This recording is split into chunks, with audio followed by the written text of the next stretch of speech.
Hello, everybody, and welcome back. We are here for our third session of today, out of 4 of today in the 12-hour stream. We are back again for some 6&20 Metropolis one-shots. With me are some familiar faces from the 6&20 universe and from these one-shots here. So we'll go around with our returning one-shot star here. Brahms, who are you? Where can we find you? And who are you playing today? Well, I'm playing Connor. He's an aide to the mayor.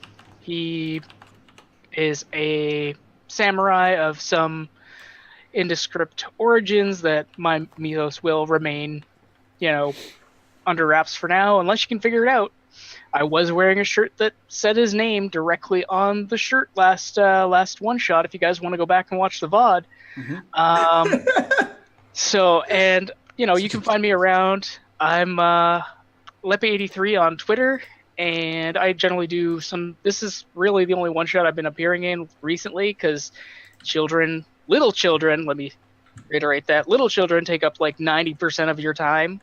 And yeah, so I have between work and kid, it's like incredibly little time. But yeah, I've enjoyed doing one shots in City of Mist and I love this system. I highly recommend you go and check it out and definitely give them some love. Sweet deal.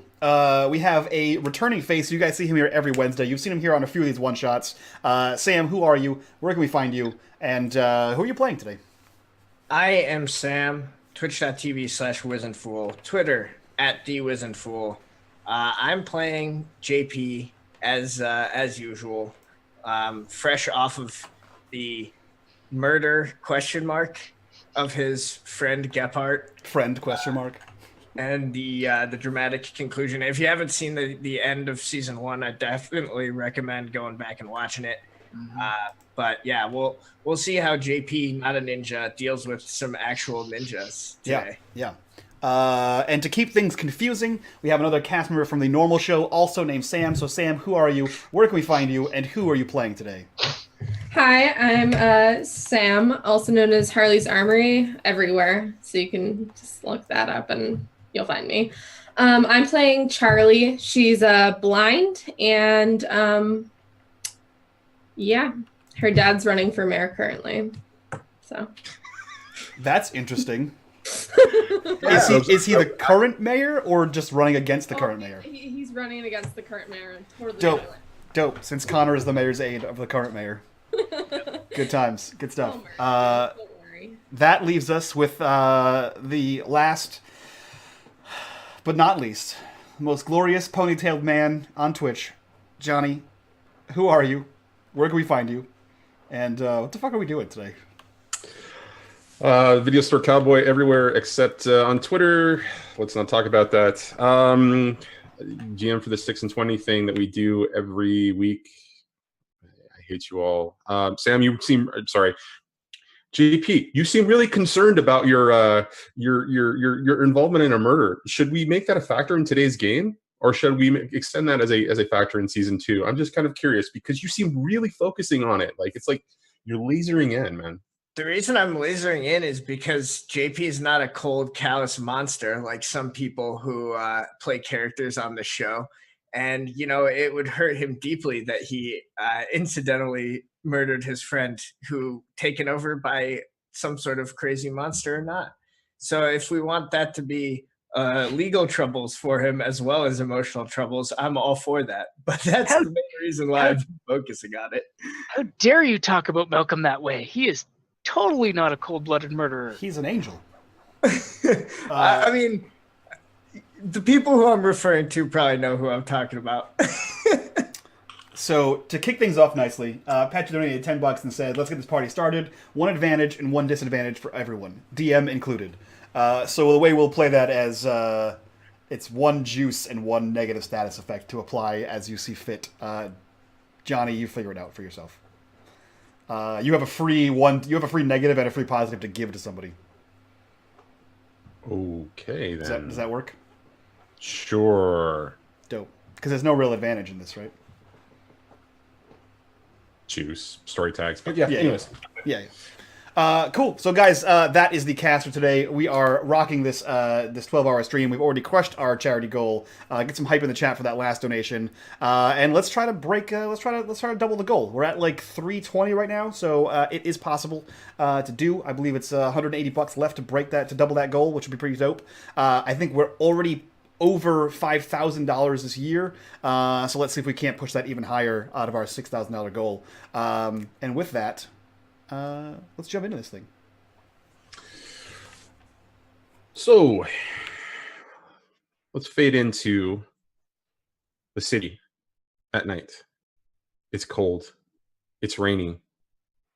There is a change in the air as we move through summer towards fall, as we can feel the first bits of cold air just kind of affecting everything in the city, and there is a heavy fog that just kind of covers large portions of the city.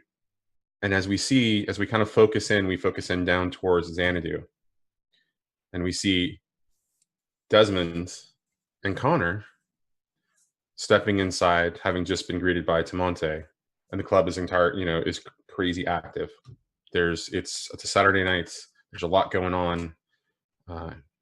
There is it's not Friday night, it's not 80s night, but there is a cover band on the stage, and they're playing tunes from the 80s and the 90s, a little bit of disco from the 70s. You can see that the crowd is really rock tonight. But as you were invited here by Mr. Gallows, he has you escorted in while he's doing his thing around the floor of Xanadu into his private office, a place that neither of you have been before. And as you kind of step in, you see the setting. It's really sort of a quaint little back room office. There's a desk, very ornate, a big chair behind it that almost looks like a throne, 2 chairs in front of it, a couch, and some and a small sort of like mini bar off to the side. On one side of the room, there is a bookshelf filled with a number of really interesting old sort of dusty books.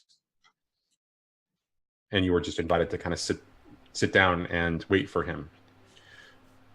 Do you want to do anything before he comes in? I want to find my notes and then ask you several dozen questions about them. Please do. So, we brought back the horn to him. You brought back the trumpet, yes. Right. But we had several other things also. Absolutely. Also, how long has it been? It has been, let's see. It's been at least a month. Okay. I would not put a number down on the date longer or shorter than that, but it's a little vague now. Time seems to be moving a little bit differently for everybody. And so when you think about things, it's like, it was last week or it was last month. Days don't appear to be as important as weeks and months at this point. Okay. Dope. I found my notes. Something, Tamonte, Galen Bell, Elysium Studios. Got it. Yep. Wow. Horn. There we go. Horn, revolver with holster, axe, old book, rocking chair, compass and map. And we took compass and map, the old book, and the revolver with the holster, I believe. Yep. Dope. Okay, cool. I just want to make sure I knew that. In that month, have we figured out what the fuck those things do, by chance? I don't know. Or why they were? Can I roll you a flashbacky investigation? You can do a flashback and focus on one of those items, and if Connor wants to, he can also do a flashback and focus on another one of those items. Yeah, I think I would focus on the compass and map. So Desmond doesn't use guns; it's not his jam. But he is curious about what that compass and map could have been for. So yeah, he'll look into that, especially since he was part of a group that stopped an art heist and other history related things. He would have a vague interest to that. So yeah, I'll flash back, and I'm not good at investigating. I'll use. All I have is snooping around, I think. Well, so here's the thing with flashback, right? All you do is basically describe the circumstances of it. Power tags don't really apply. You get a clue or a juice to spend based on that. And because if you take a clue, because it's been a month, I would say investigate by going back and doing that flashback of this investigation. Just describe to me what you do, and then I'll give you a very detailed answer based on your question. Yeah. Okay. So I think like at his disposal are several people like Sal and like Morty. What the hell's his name? Kukui. Nope, the other Kukui. one. Yeah, I mean he doesn't have much skills besides punching things. The old guy, Mortimer. But you got Chupacabron. He's just an elephant. Rhino's character, the old rich guy. So I assume they have the rich dick. What's his name? Yeah. Okay. Yeah. Anyways, go ahead. Montgomery. That's his name. Monty. Yes. So Monty. they have connections, whereas Desmond just gets shit done. Actually, you did do a thing with Declan, and Declan is a dealer in.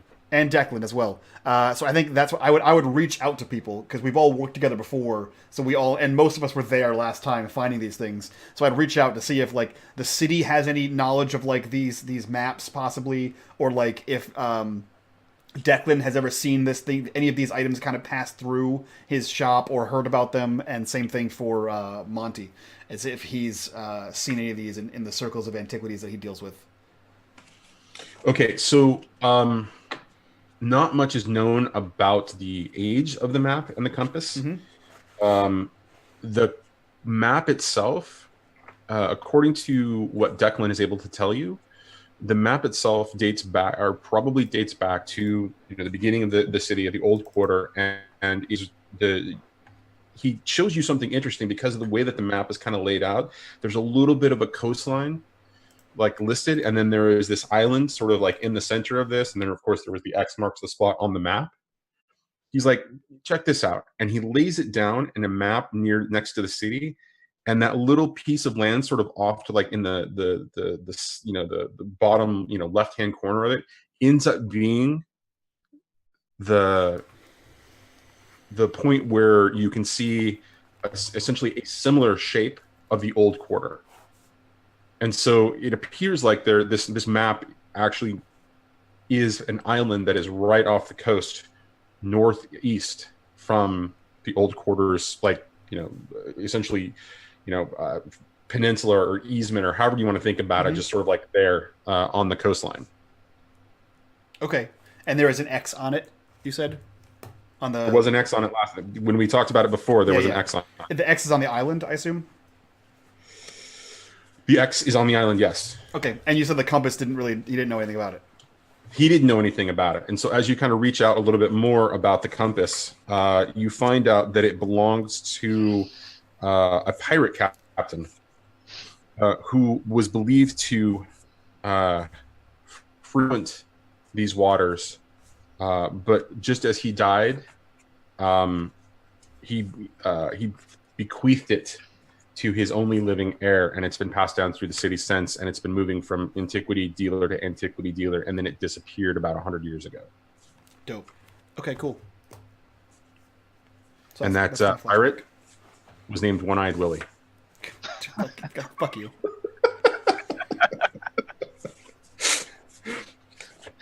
Fuck you. I don't know what you're talking about, buddy. It's all good. Because now I had to write that down. Now I have One-Eyed Willie's written down, like it's real, like it matters. Well, at least Trendane's not here to make fun of that. Yep. Or make fun about it, or talk about Willies, and anyways. At least that. So that's me. That's what I'm doing. So that's what you do, Connor. Do you want to take any of these items and do a flashback and investigation as well? Yeah, I'm gonna focus on the book, and maybe the double-bladed axe. And take that. Okay, so it's only based on the items that you grabbed. So what did you grab again, Desmond? I grabbed the map and compass. Map and compass. So the things that I grabbed the revolver with the holster, the old book, and the map and compass, and the horn, obviously. And the horn. Okay. In which case, I would probably investigate the old book. And what I would do is, Connor would make his way to the library. Which library? The library with the gentleman that was it Malcolm? Yeah, Malcolm knows. Oh, you go visit Farouk? Fadi. Yeah. Or Fadi, sorry. Fadi. I've been watching too much, or been thinking way too much about Legion, so I think sorry. So you go visit Fadi, and you go visit him probably, towards the end of the night, right? And so what do you want to ask him about the book? Connor would probably ask him, is there any, I would assume he would know if there's anything magical about the book, so he would probably ask him something along those lines. Like, is there any sort of magic that would emanate from this particular artifact? Oh, yeah. In fact, according to Fadi, as he gets kind of, excited about it, the rare smile creeps across his face, and he says, this book is ancient and magical and deals with an ancient set of mythology, and it belongs to a wonderful wizard by the name of Marilyn. Just so I have the name right, Marilyn? Marilyn. Yes, you have that right. It is Marilyn. Okay. But he can't tell you much more about it. And when you open up the book, or he opens up the book, the pages are just in gibberish. It's completely incomprehensible to you. Okay. There it is. Okay. All right. So that's the information. What do you do with the gun? Just out of curiosity, the revolver. The gun stays at the boxing ring. Okay, and what about the compass and the map? Is that also at the boxing? I would say that everything would probably be at the boxing ring. That's like, I mean, for Desmond, like that's their hideout. And it's a pretty secure, since Monty has a shitload of security on it, cameras and all kinds of shit. Okay. All right. So I imagine that both Connor and Desmond have had a conversation prior to this about this, and so you're kind of sitting in this situation, and then walks Mr. Gallows, and behind him walks Tamonte, and he kind of immediately heads over, and this is something unusual because for the first time you see him going forward and grabbing a drink from the bar, the little mini bar over there. He pours himself something out of a Scotch bottle, and it looks a little dusty, and he kind of pours it a little bit, takes a sip, and walks over and says, "Thank you for coming from such short notice. I apologize for not being in contact previously, but as you can imagine, the city has been under this storm for a while," and he's indicating the weather, the crazy change in weather that has happened during this weird sort of summertime storms that have been happening. How have you both been? Fine. Been well. The job has been busy, with the re-election coming up, and potential bumps in the road with the mayor not getting re-elected. Yeah, I understand that there's a Mr. Cox, who used to be the district attorney, that is now running for against him as his opponent.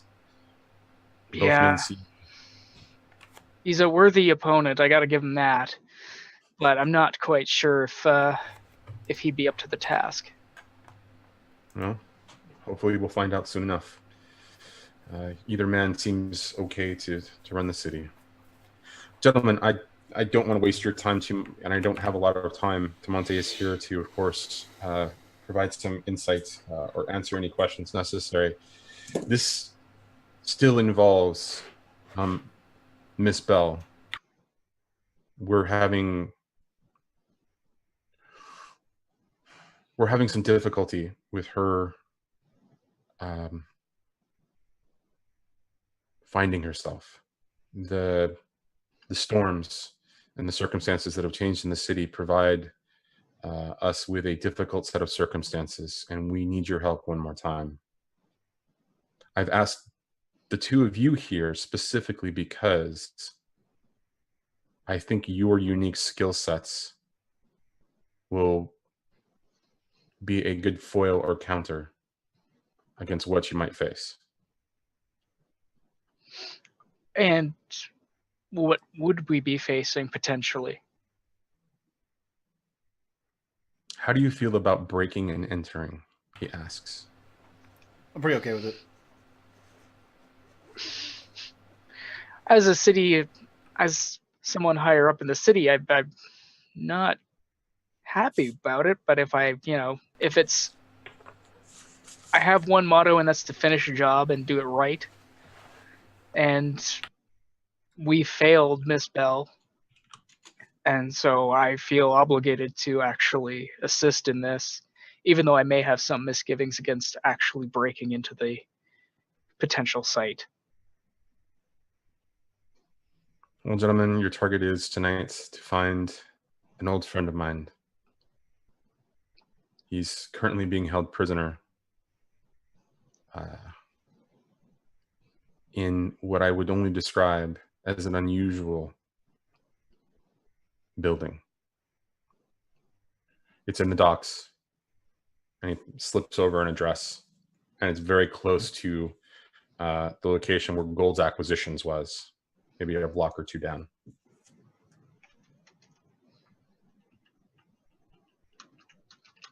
And what do we know about this place?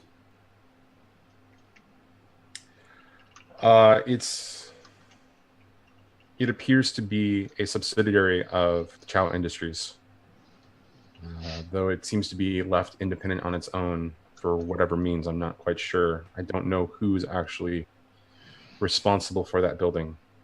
I do know that it's going to be well protected. And your unique skill sets allow you to move very quickly through, as you did at the Acquisitions building. That reminds me. The Acquisitions building, Mr. Gold's warehouse. They... what did we find out? Vidales, he was in on the theft of your horn. He exchanges glances with Tamonte. How can you be sure? And he pulls out the crumpled piece of paper that was inside the horn that says something, something, something Vidales. I don't know. Wasn't it from Persephone? It was a flyer. It was a flyer for Persephone. Flyer for Persephone, yeah. Where did you find this? In the horn. And you didn't tell us before? Well, I have other things that I have going on here. I also have a few questions about the fact that I think the Chows might be working with Mr. Gold and Vidales as well.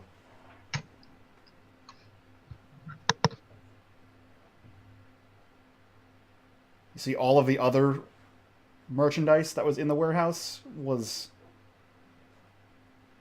some kind of Oriental. It was lion dogs, there were terracotta statues, there were Asian art pieces. I only know one family powerful enough to have that much money, to have that many things in one place. It's the Chows. That's really unsettling. I'll look into it and have answers for you. Consider that part of the price for what you're going to do tonight for me and for Miss Bell.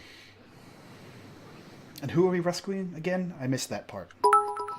An old friend of mine. His name's Shen. Shen. Okay. Is his first name Egg? You will find him at this warehouse. I am assuming he is under prison. I mean, under duress there. Tamonte was able to find some information. Now, gentlemen, you must get started. I have to get back. I have a restaurant or a bar to run, and appearances to keep up while things happen in the background. You need help. And yes. He slips over a card. This is Tamonte's number. He can make arrangements for you, but only use it in dire circumstances. We're a little thin here. Is there anyone else that's on your hit list of people that need work, need a job? Smaller the group, the quicker you'll be able to get in and out of this particular case. Security is high, but from what we know about this particular warehouse, it's about the best you're going to do with the two of you. All right. Oscar, before you go, I believe there was some method of payment that has yet to be rectified between us. You were to look into my relic, or to That information. Go ahead. That information is being acquired, and Egg Shen may be able to help you. Excellent. Okay, perfect. And he says, "Now we must go." And he immediately steps up, finishes his drink, and moves through to the other side. He's like, "Gentlemen, thank you. I hope to see you again very, very soon. Please do this as quickly as possible." And he steps out, and Tamonte just kind of eyes you both and then motions for you to head outside. We do so. And so we're going to cut to Charlie on top of a car as it's barreling down a street. Charlie, you are looking into the circumstances of Roz's mysterious sleep. You've been pounding the pavement, hitting the streets, beating up people left and right, looking for information about who can help you. You've been pointed to track down members of the Neon Dragons gang in the blue-collar district, a rival of the Skulls, who may have more information about, magical means, or might be able to refer you to magical means in order to have Roz's situation evaluated. And so now you're on top of a vehicle chasing, or essentially kind of keeping on top of, two Neon Dragon individuals who are trying to escape from you after you assaulted 4 of their friends. So I'm on top of the car right now. Yeah, you're on top. You're Daredevil style on top of the car. What? And we're driving. And they're driving. They're barreling down the street, and they're just trying to get you off, right? Okay, I'm gonna try to. I can't decide if I want to get in the car or if I want to try to stop the car. Whatever sounds most fun to you. I'm gonna try to punch the hood really hard and see if it damages the car enough to like stop it. Okay. Or like jump on like the hood, so maybe it like indents and like breaks something inside. It's a very tasty move. I like it. So this sounds like either a change the game or hit him with all you got. Hit him with all you got. Okay. Okay. So it's a perfect short range target because it's a little car. It's just a hood. I'm going to use my martial arts, outgoing agility.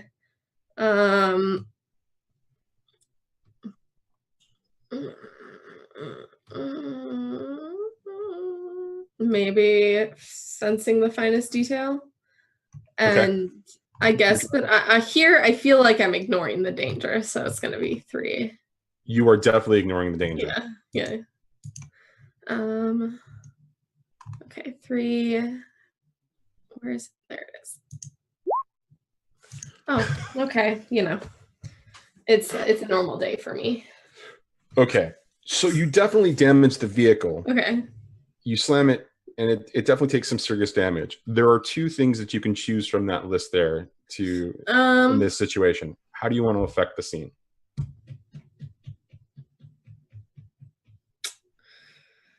I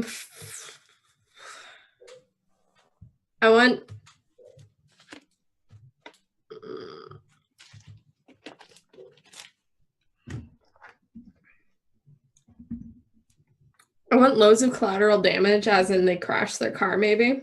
Okay, that's one. And then I'm going to take a superior position so I don't get hit or hurt. Okay. Do you want to narrate this, or do you want me to? Go for it. I want to see.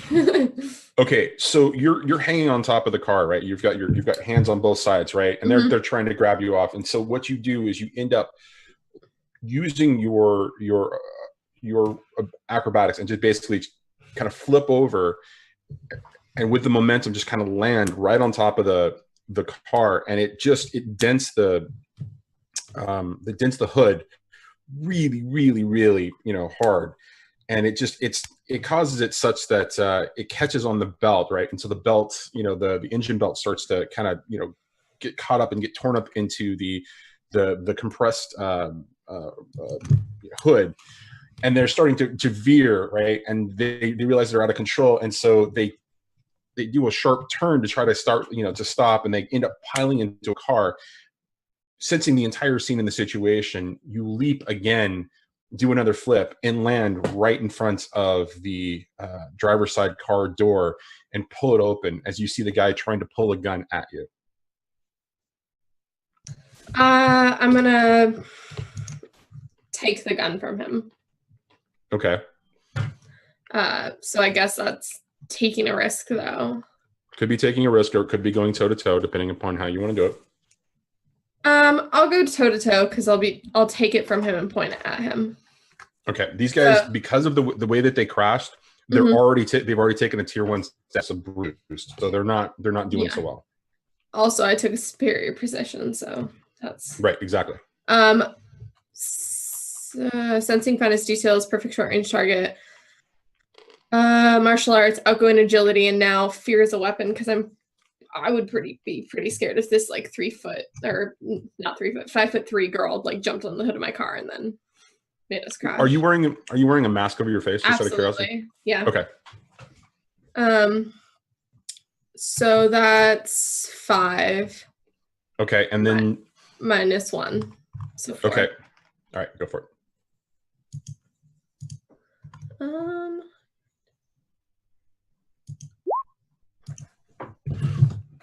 Okay, mild success. You can take the gun away from him.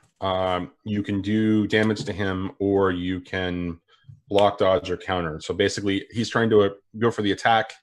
You can block. You can basically knock it away, but you can't actually take the gun from him. Or you can take the gun from him, and you might get injured a little bit. I'll take the gun from him.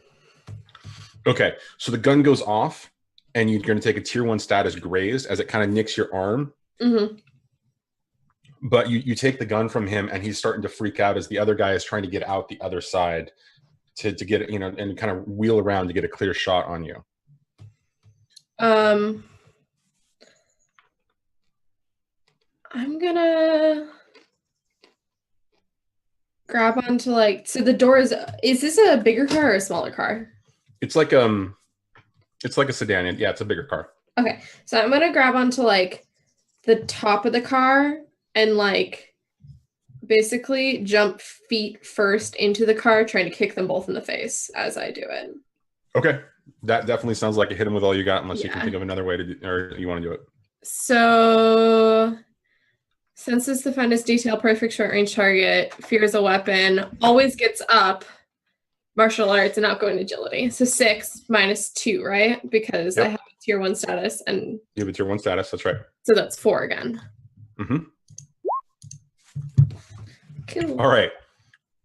So you definitely kick the first guy in the face, and he goes down with the tier 4 status. Choose 2 of those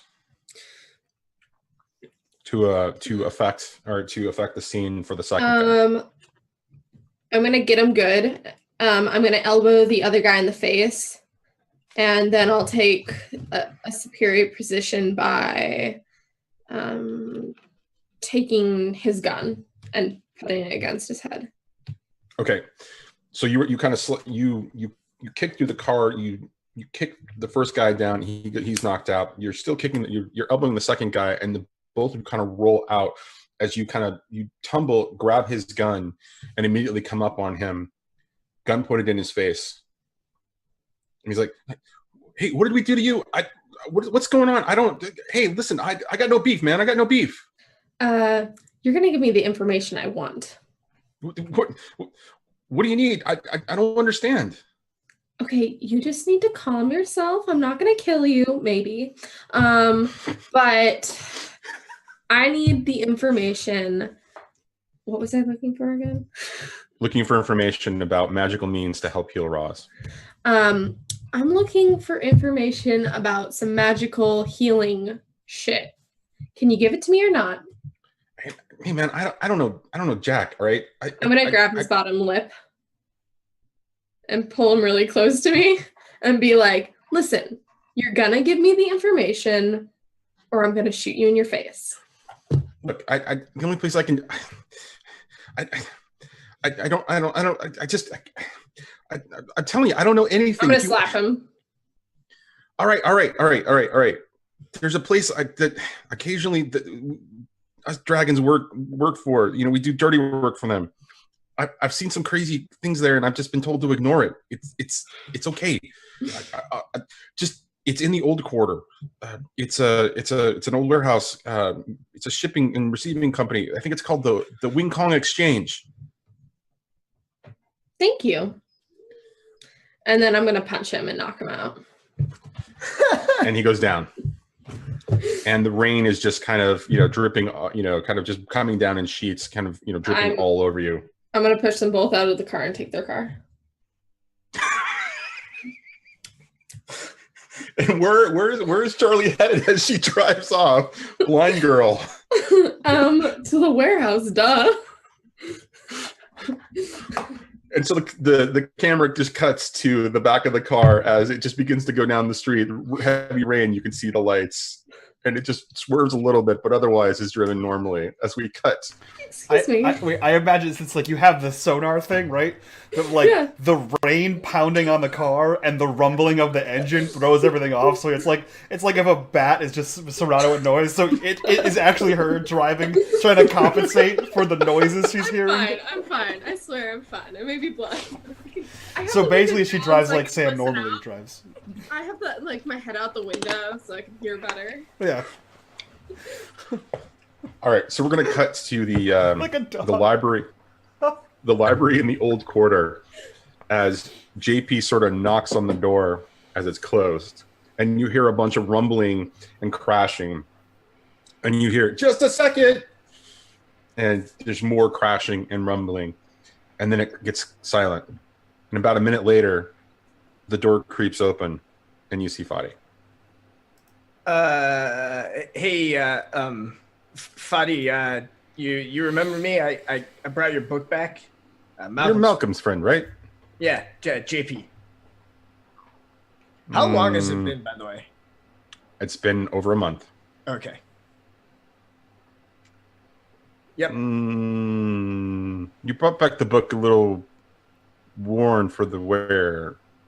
It looked book-eared. Some pages were... I'm not sure I want to talk to you. And he begins to close the door. JP looks at the condition of the book and realizes that he maybe let Malcolm handle it a bit too much. That's right. Blame it on Malcolm. And, maybe just a little bit carried it into a fight with a god. But, let's not remember that. And he'll be like, come on, man. You lent it out to Malcolm. I did the best I could. Come on, I got your book. It'll be okay. I could really use some help. All right, but only for a minute. I've got other things to attend to as you hear a crash in the background. I totally he welcomes you in. You're a busy guy. I get it. I get it. What can I do for you? So I was reading through your book, and we did find a couple dragons actually, but I'm running into a bit of a dead end when it comes to identifying the dragon in particular. A chance you could help out? Which dragon are you looking for? I saw recently that there was a green dragon and some gigantic Chinese dragon in the air. And then the city got weird. Yes. That is actually exactly the situation I was hoping to talk to you about. Things got a little bit out of hand. Malcolm's okay. Malcolm's okay. Yeah. But yeah, I know who the green dragon was. We talked. We met him. But the other dragon, unclear what the deal was there.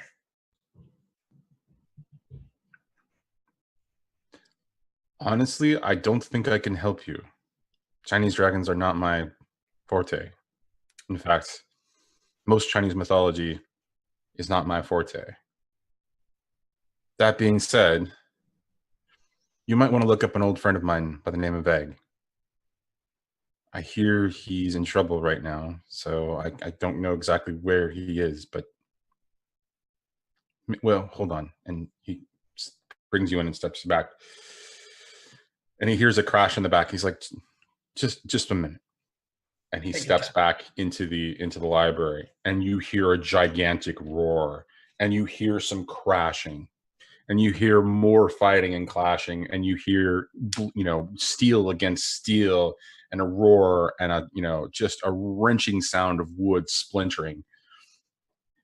And a minute later, he kind of steps back in, and he says, and he's holding something. I don't know if I can do much, but this might be able to help. And he's grinding something in a stone grinder, and he's like, kind of puts it into your hand, and it's this yellowish powder. And he says, "Step outside, think about who you want to find, and blow this into the wind, and it will take you there." Oh, wow! That's amazing. I really appreciate this. And Fadi, I mean, you've been so helpful to me and Malcolm. I mean, whatever you got going on back there, if you ever need help, I am looking, to maybe take up some new line of work. I'm thinking of maybe changing careers at some point. So yeah, just putting out some feelers. If you ever need help. Crash, window breaking, glass shattering, wood wrenching. I'll take that into consideration. And now it lasts for a very short time, so follow it quickly and don't get lost. And he immediately, you can let yourself out, and he immediately heads back. And as he disappears into the shadows, you hear another roar, and it is this gigantic, gut-wrenching, sort of terrible scream. Yep, I'll leave. I'll leave him to whatever his weird work is. Okay, and so what do you do with the powder?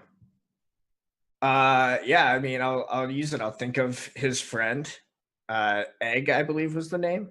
Mm-hmm. And I'll try to make this magic work. This is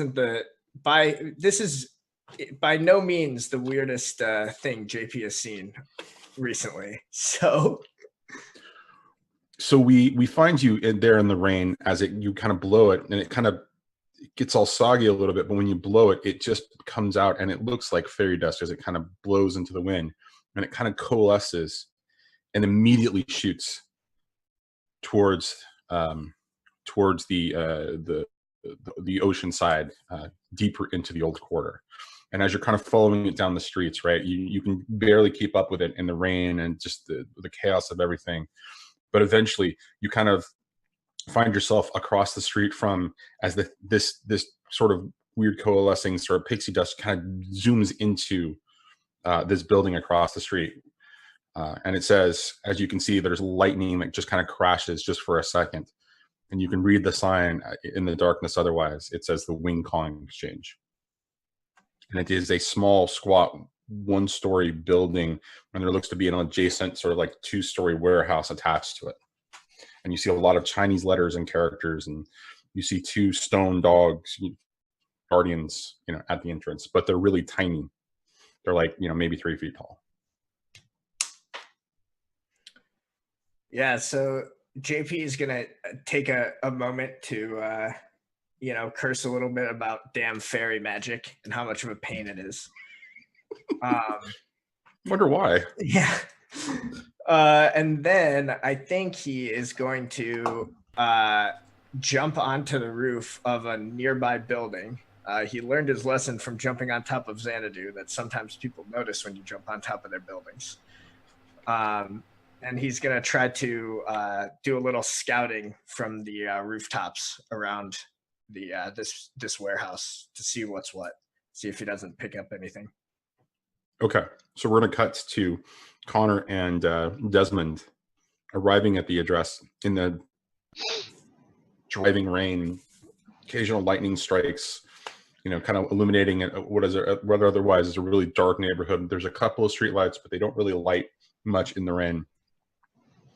How are you guys getting to this address?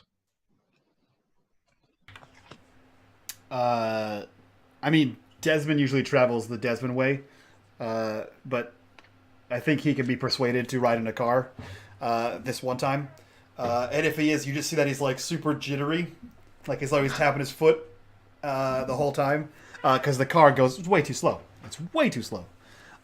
He could have been here already, but it is A, raining, and B, there is some shit to talk about. So he kind of looks over and goes, "Hey, so we gotta bring a guy out of a prison. That's weird, right?" Gotta say, I've never done it before myself. Yeah, usually people don't get kidnapped. As far as I know, I could be wrong, but who knows? I mean, we have had to rescue 2 kidnapped people in the past few months, so... yeah, I mean, this isn't out of the ordinary for us. Yeah. So any thoughts on how to break into a building? Skylight, drainage, crawling up a drainage pipe. So same getting way up we did to last the roof. time? Essentially, well, we have to see if that's even a viable option.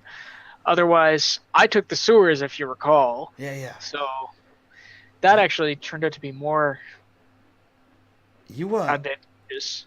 you kind of have a recognizable face. Well, You should you probably do something about that. well, Like, for a it second, works. It works for me because I'm a superhero. But you, yeah, I'll try something in Yeah. a bit and see if that'll work. 'cause I feel like someone's gonna see you one of these days, and then they're gonna walk in and see you in your office and be like, "Oh,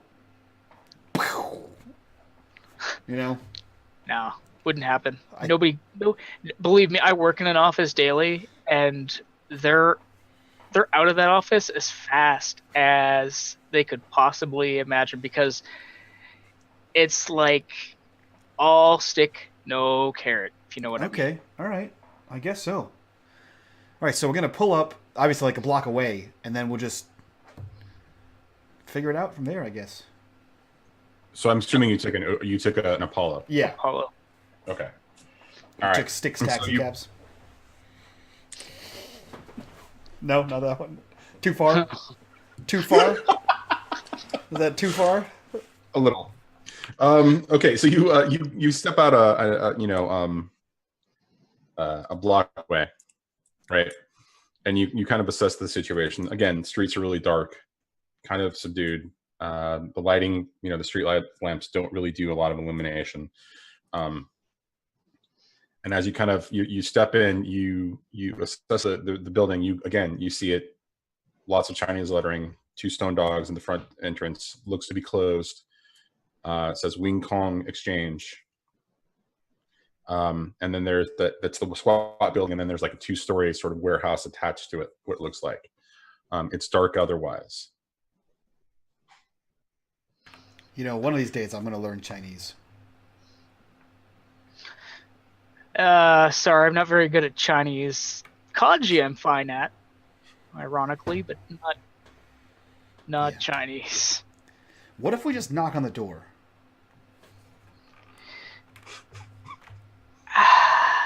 He kind of looks at him a little bit. I don't think that'd be a good idea. All right. I It's mean, worth a even though I'm a city official and I probably could get us in, it's still private property, so very unlikely that they'll actually let me in. That's fair. That's fair.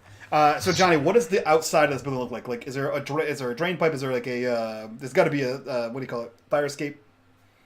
Well, so this is a single. So the single story. main building is single story. So there are definitely there's a trash bin along the side that you could probably hop on to get onto the roof if you want. There is the 2-story attached warehouse on the off to the side, and that does have a drain pipe, and it has a ladder that leads to the second floor that looks like the sort of like the fire escape kind of a thing. Okay. Yeah, I'm gonna take that. So he looks over to Connor and says, "I'm gonna go get an aerial view. You good here? Or you want to come?" I'm good. I'm gonna go up to this first. Are you is Desmond heading up to the warehouse? He's headed to the second story building. Second story building warehouse. So Yeah. I'm gonna head up to the Connor will I'm gonna stay here, and I'm gonna head up to this first one and get an aerial view of this area to see if there's anybody patrolling, any guards, anything like that. Yep. And then in a flash, Desmond climbs up to the top of the warehouse. Okay. And in less than a flash, Connor would In normal Jump. speed. in normal he would actually get up onto the garbage container and jump. like how there's the dichotomy of the scene. He's just like, all right, I'm going to go this way. You go that way. Okay, cool. And he's just there watching him on the edge as he like onto a dumpster. Up the drain pipe. Do I see these chuckleheads climbing around buildings? Well, the first question I was going to ask is, what does JP do to does he take any caution to sneak around in this particular situation, or are you just being bold about the circumstances? Since Oh, I'm definitely trying to be sneaky. all right, We're going stealth mode. okay. So since you were first Does in JP have a stealth mode? I didn't think so. because JP was first on the scene, he gets a little bit of a break and not having to roll or anything. What about how cautious are Connor and Desmond being about this? Desmond's a superhero. He's not cautious at all. Fair enough. Connor, on the other hand, would be trying to remain unobtrusive, and this would probably sneak around for him. Okay, so we're going to just have you roll a sneak around then. And JP, from whatever position that you're in, you see Desmond appear at the top of the building, silhouetted by the lighting at one point. This sort of stick figure, kind of with like a sword on his back, kind of a thing, all dressed in black, looking like a badass, hair flowing in the wind, sort of like, anime style, right? He looks full on anime character. Like he has like a t-shirt, but it's like the super tight t-shirts, but there's no arms on the whole thing, and there's two katanas, and he's got like big unnecessary hair, and you just see him you would see him on the ground, and then boom, you would see him on the roof looking around like in a cool pose. So JP's gonna wait a second to make his move, because I think at this point JP wouldn't be quite sure if this guy is the guard of the warehouse or if he is like someone trying to also sneak in. So he's gonna wait a minute and try to evaluate the situation. Okay. Connor, why don't you go ahead and sneak around for us and tell us what power tags you think apply. Okay, I've got miraculously sneak in and out of anywhere, creep without a sound, athletic I think would apply here, since he would actually need to be somewhat athletic to probably get up there. And since it's storming out, calm in the storm. Okay. I was going to say that the storm would affect you a little bit, but sure. I mean, that makes complete sense. So you negate the negative status effect there. So that's 4 total. Yep. Yep. I think that's all that applies. And, well, I'd like to actually invoke a weakness tag too on this, since I'm doing this by myself, which is the can't do this alone. You sound like a poor guy. I feel bad for you. You're so poor guy. He's just normal. Like in this one instance, he's just a regular dude, just climbing a pole. Climbing up the pole. It's I can't manage it by myself. Need some help here. All right, so let's tag all this up. Athletic, storm. All right. So that's 3, and ka-chow. Great success. Okay, so you taking your time very cautiously, slow for Desmond's purposes, way up the up onto the roof of the building, and kind of slink your way around. JP, you only see Desmond do his like super awesome sort of anime ninja pose. You miss the fact that Connor is even there at all. Foot on the side of the ceiling, on the side of the roof. He's doing one of these. I think he's. Thing is, what I think about how it happened with JP is he was way too focused on how freaking awesome Desmond actually is to pay attention to Connor and how ordinary he is.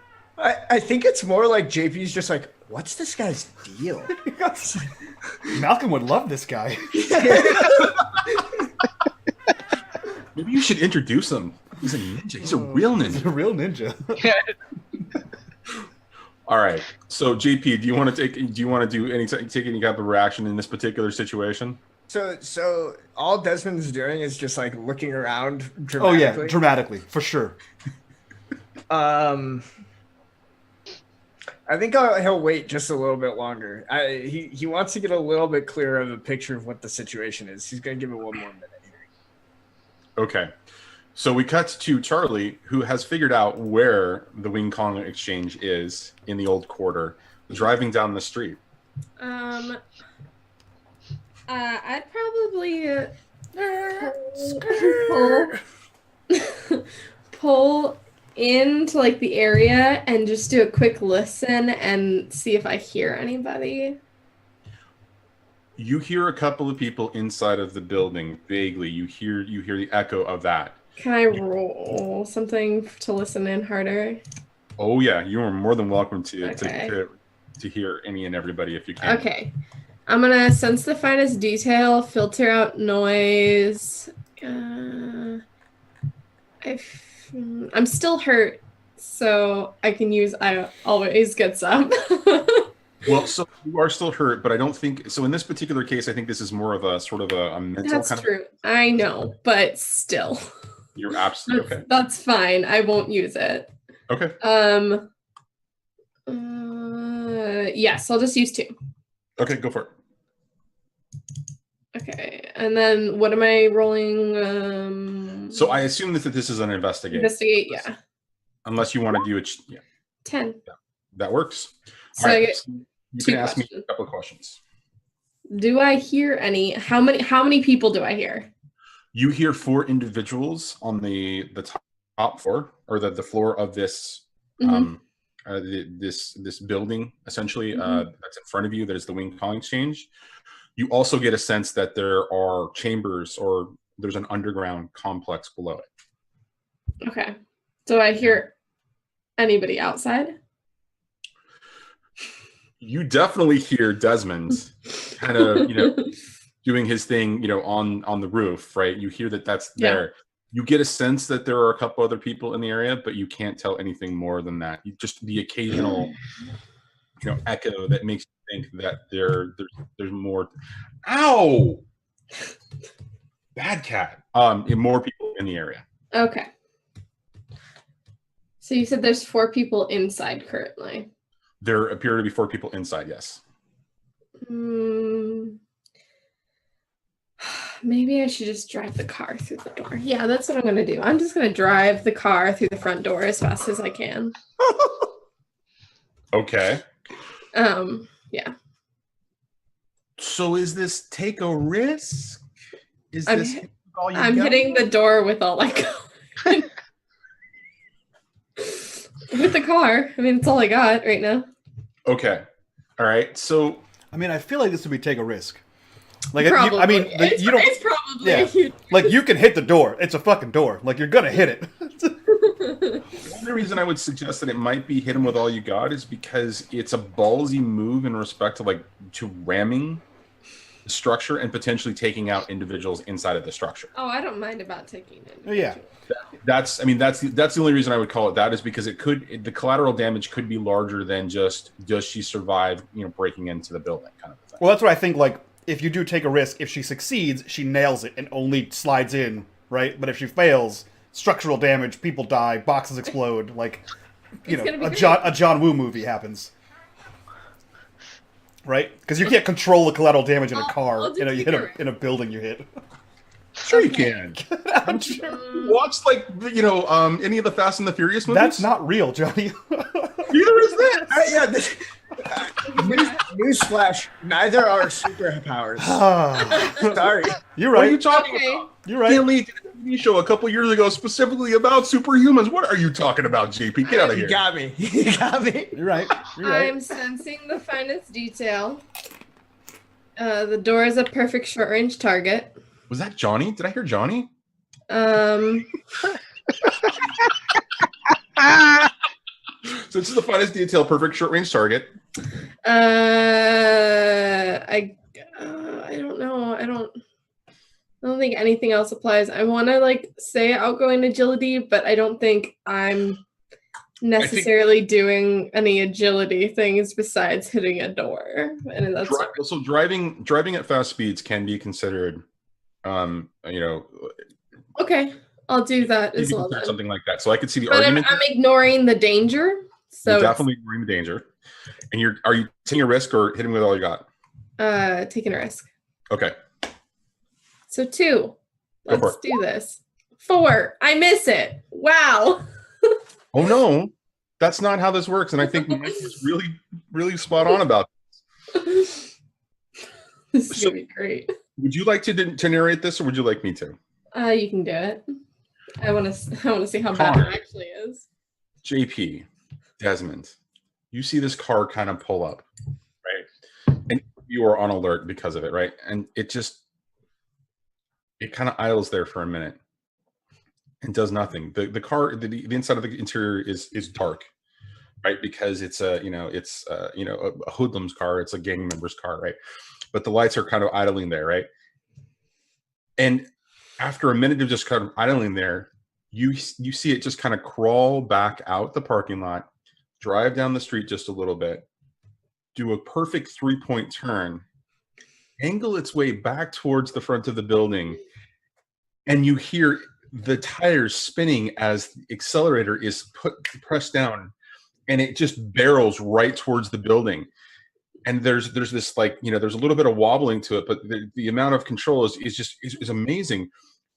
But then something happens and it hits a puddle and it starts spinning, and so it loses traction and it just continues forward and just plows right into the front building, taking out the front and going straight through. And JP, if you're across the street kind of looking at this? Sure. All right. It barrels through and goes deep into the building as you see sparks and building parts and all that kind of flying. So and it just stops there. I'm gonna jump in here if I can. Please do. I have a move called Do Try to Keep Up. Once per session, when you or someone rolls a 6 or less and the MC makes a move, you can make a single move before the MC's move takes place. So as this car is barreling into this thing, oh my God. JP, you would see Desmond in full superhero pose disappear from in front of you, and I'm going to attempt to pull Charlie out of the car. Oh God. Yes, please. That's beautiful. Yeah. I actually like this. Go for it. So I'm going to use parkour artist, nimble as a fox, super speed, act just before it happens. Good catcher? I think. I feel like. So there is going to be a negative status. Okay, effects. I'm also going to do a negative weakness for myself is often overcommits. And because I'm using all of my power tags from my time-space warping, I'm going to use time-space overload as a weakness as well. So I have 2 weakness statuses on myself. All right, then I'm not going to apply this because I was going to say out of control car, but given the fact that you're using that, Yeah. I'm okay with just you rolling it straight for all those weaknesses. Go for it. I think I'm going to do take a risk. Right? That makes the most sense to run at a speeding car and pull a person out of it. You could do change the game. And here's the argument for change the game, because it is actually benefiting somebody else and not yourself. That's true. That's entirely up to you, though. That's true. I think I'll do take the game because take a risk because I'm not creating any tags other than removing the you crashed into a building tag. Yeah. So yeah, I'll do take a risk and see how bad this goes. Take the whole damn game. Suck it! You did it. Woo! So JP, Almost what you see for a split second is you see Desmond in full-on superhero pose to no one disappear, and then Charlie, what you see is the door wrench open, and you see a kid with crazy hair and a sweet outfit and 2 swords grab you and throw you out of the car, and then run over to you and be like, "Hey, you was just crashed." and he's over excited about it. And then the car's like barrels through it. There's some kind of explosion, I assume. So, go ahead. No, go ahead. I was gonna say, so all JP knows right now is he's supposed to get someone out of some kind of trouble, and this person is in the warehouse. So upon seeing a car go careening into the warehouse, JP is going to like jump down and try to like get an idea of what the hell is going on. I think the first thing he's going to try to take a look at is to make sure that nobody who's in to like see what's going on in the warehouse after a car goes through there. And if he doesn't see anything to deal with, then he'll probably go see what the hell's going on with this weird sword kid and the girl who tried to drive a car into a warehouse. So you, as you kind of observe this situation, as Desmond pulls Charlie out of the car and the car barrels through, you see that two of the guards, because they were, the uniformed security guards, are injured as a part of the attack because they were sitting at the front desk, and they're just plowed and thrown farther back into the building. As you see a couple others, two others just kind of moving forward, going, and you hear in Chinese, hey, what the hell's going on? And you begin to hear all this. And I assume that JP, given his background, understands Chinese. So yeah, he speaks a lot of languages. He probably doesn't read Chinese characters, but he can probably understand a little bit. Okay, I'm going to assume that they're speaking Mandarin, and so we'll just say that that you understand Mandarin. So yeah, he would not understand any other dialect other than basic Mandarin. Wouldn't you understand Japanese? He knows. He spent like most of his life traveling the world, doing different like fighting competitions. Oh, right. That's right. I totally forgot about that. He doesn't read a lot of character-based languages, but he knows enough to get by kind of all over the place. Yeah, so he will see this. I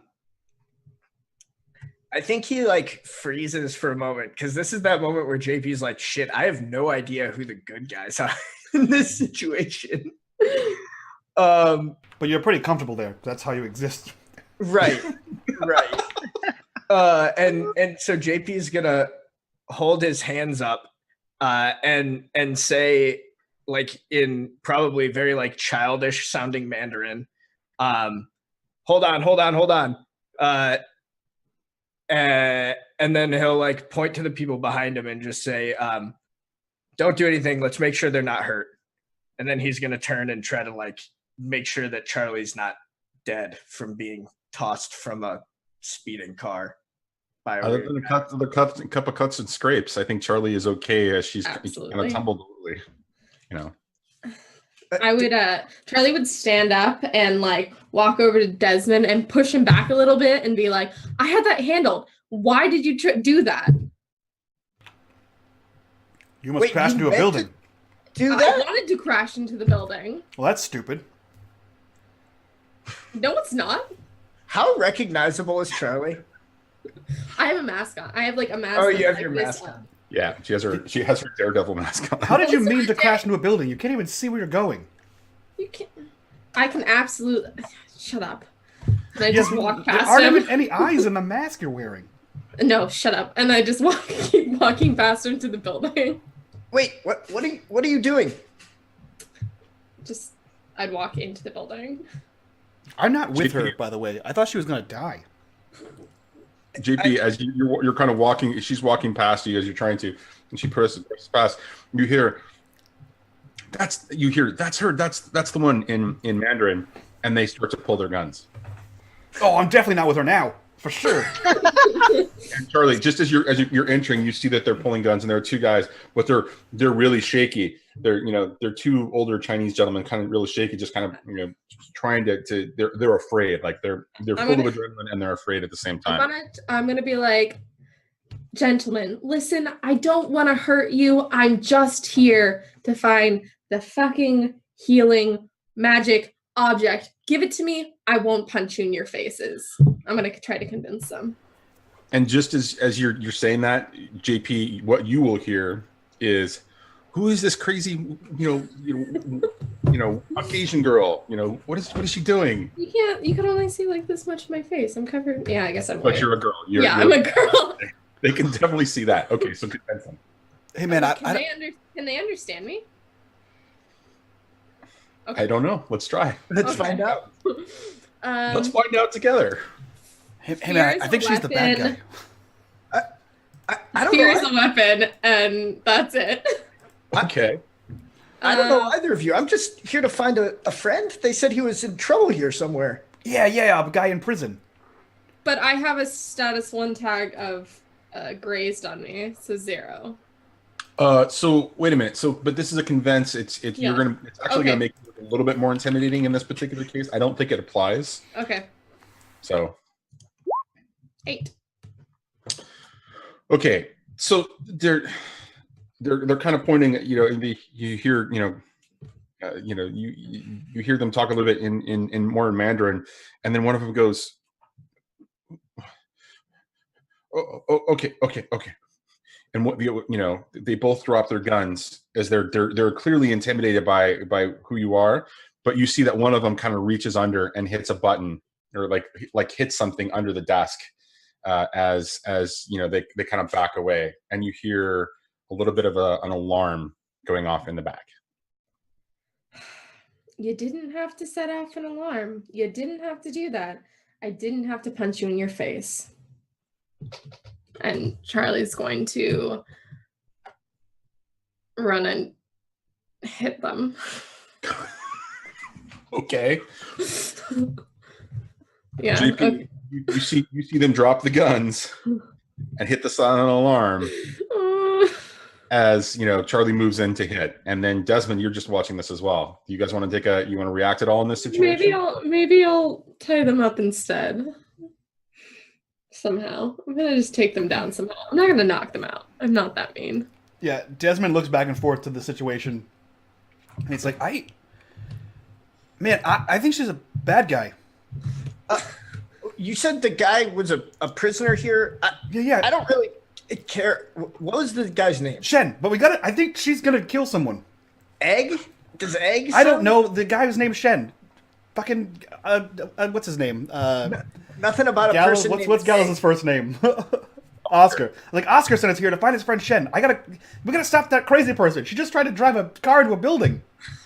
Well, I'm trying to figure out if I'm supposed to stop you.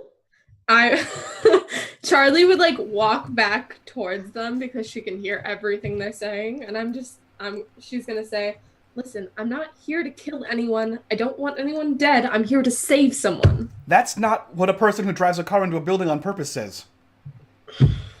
She's just gonna walk back in and tie up some men. They're just Johnny, you're muted.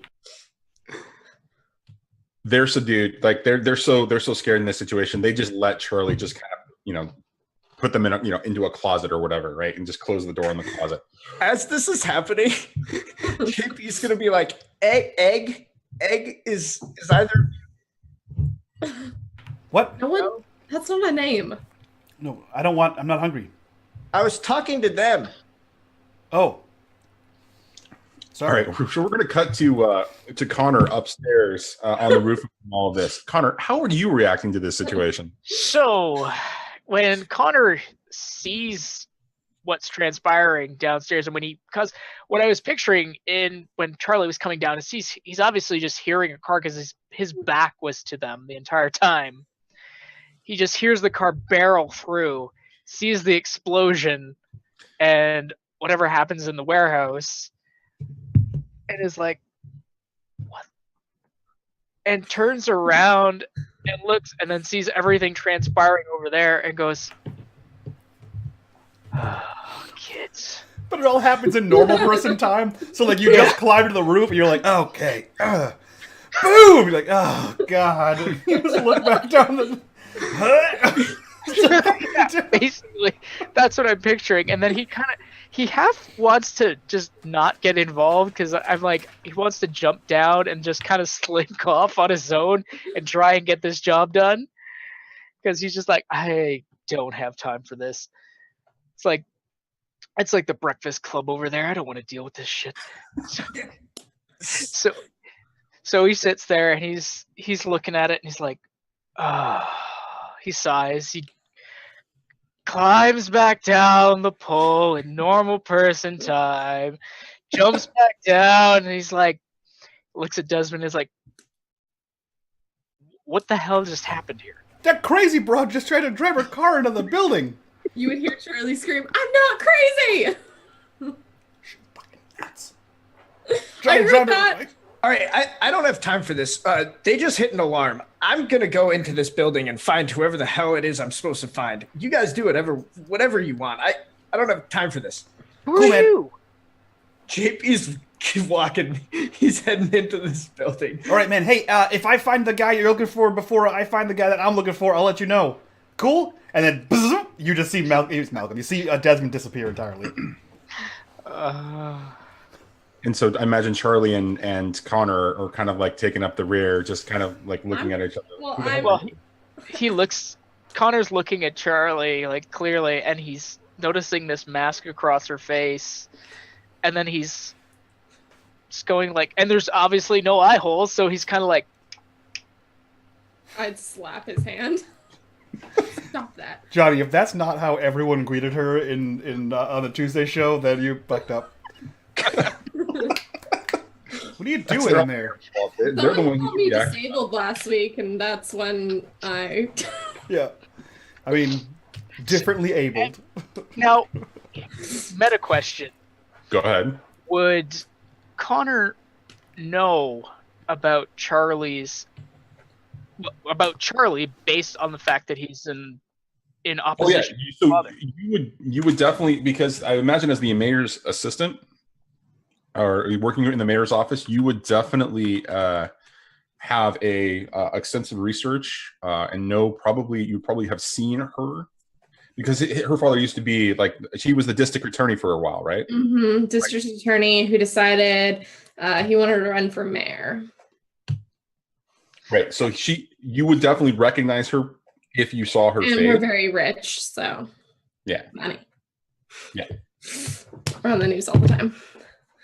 So you would have seen her. oh. in a But function. here's the other question I have for you as well: is would he realize she's blind? Because obviously that's a big tell. Like in this case, No, I don't think that he would know. I don't think, given the way that the mechanics of the way that the logic worked inside of the Daredevil show and in the Defenders, No one knows I'm blind.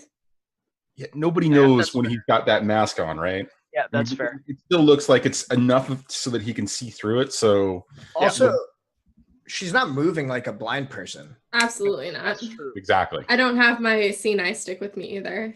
So, she Okay. was in rough and tumble mode. She was in her Street Fighter mode. So but she's it would be like I think it would be weird to have a mask in front of me. But yeah, like no eyes. But Okay. So obviously we would like Connor would be like, and then she would slap his hand away and go, "You have no eye holes." and you are too curious, and she'd walk away. Okay, so we're going to cut to Desmond kind of, making his way into the back. And so the top level of this place looks like, it's very dusty and there's lots of shelving, and it almost feels like a little bit of a maze of shelving. But it's a bunch of antiquities and cargo containers for the most part. It looks like the kind of place where they package stuff and then they unpack stuff and they examine stuff and they clean stuff. And there is a freight elevator, sort of towards the back, and then there is another door that leads, or another loading dock kind of a door that leads someplace else. Okay, dope. So Desmond has realized that he had some lacking in the investigation department, so he has shored up on that skill recently. So does this look similar to the cleaning rooms that were in the gold warehouse as well? So the gold warehouse was a little bit different in the sense that it was one big warehouse, and the staging area, those two staging areas in the center were kind of all in one space. But yes, it looks very similar to that as well. Okay. Yeah. So if in Desmond's head, if these are the kind of people that kidnap people, then they're probably generally bad people, like overall. So I'm going to be investigating as I go through this place, searching for this guy, and I will give you some rolls to do that. And I'm going to use my new ability.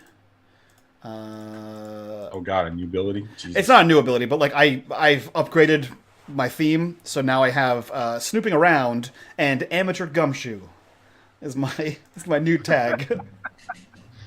Not boy detective. Oh right, sorry, that's No. John. Yeah, How yeah. old is Desmond? Like 23, 24. Oh, so you're JP's age. Yeah. He just his whole thing is like he even has a logo on his shirt. He's a superhero. He learned he had abilities, and he was like, "Fuck yes, I'm a fucking superhero. Let's go." Let's be honest. His sister thinks that he's crazy. Actually. Oh yeah, my sister's a cop, and she thinks I'm an idiot. Like that's one of my weakness tags is known vigilante. So you might have heard of Black Star in the city as someone who thinks he's a superhero and does superhero shit. Now you meet him, so I'm going to use those abilities to do. I think, yeah, it's a pretty straight and narrow hallway, right? Well, no, it's actually sort of like a big open area, but okay.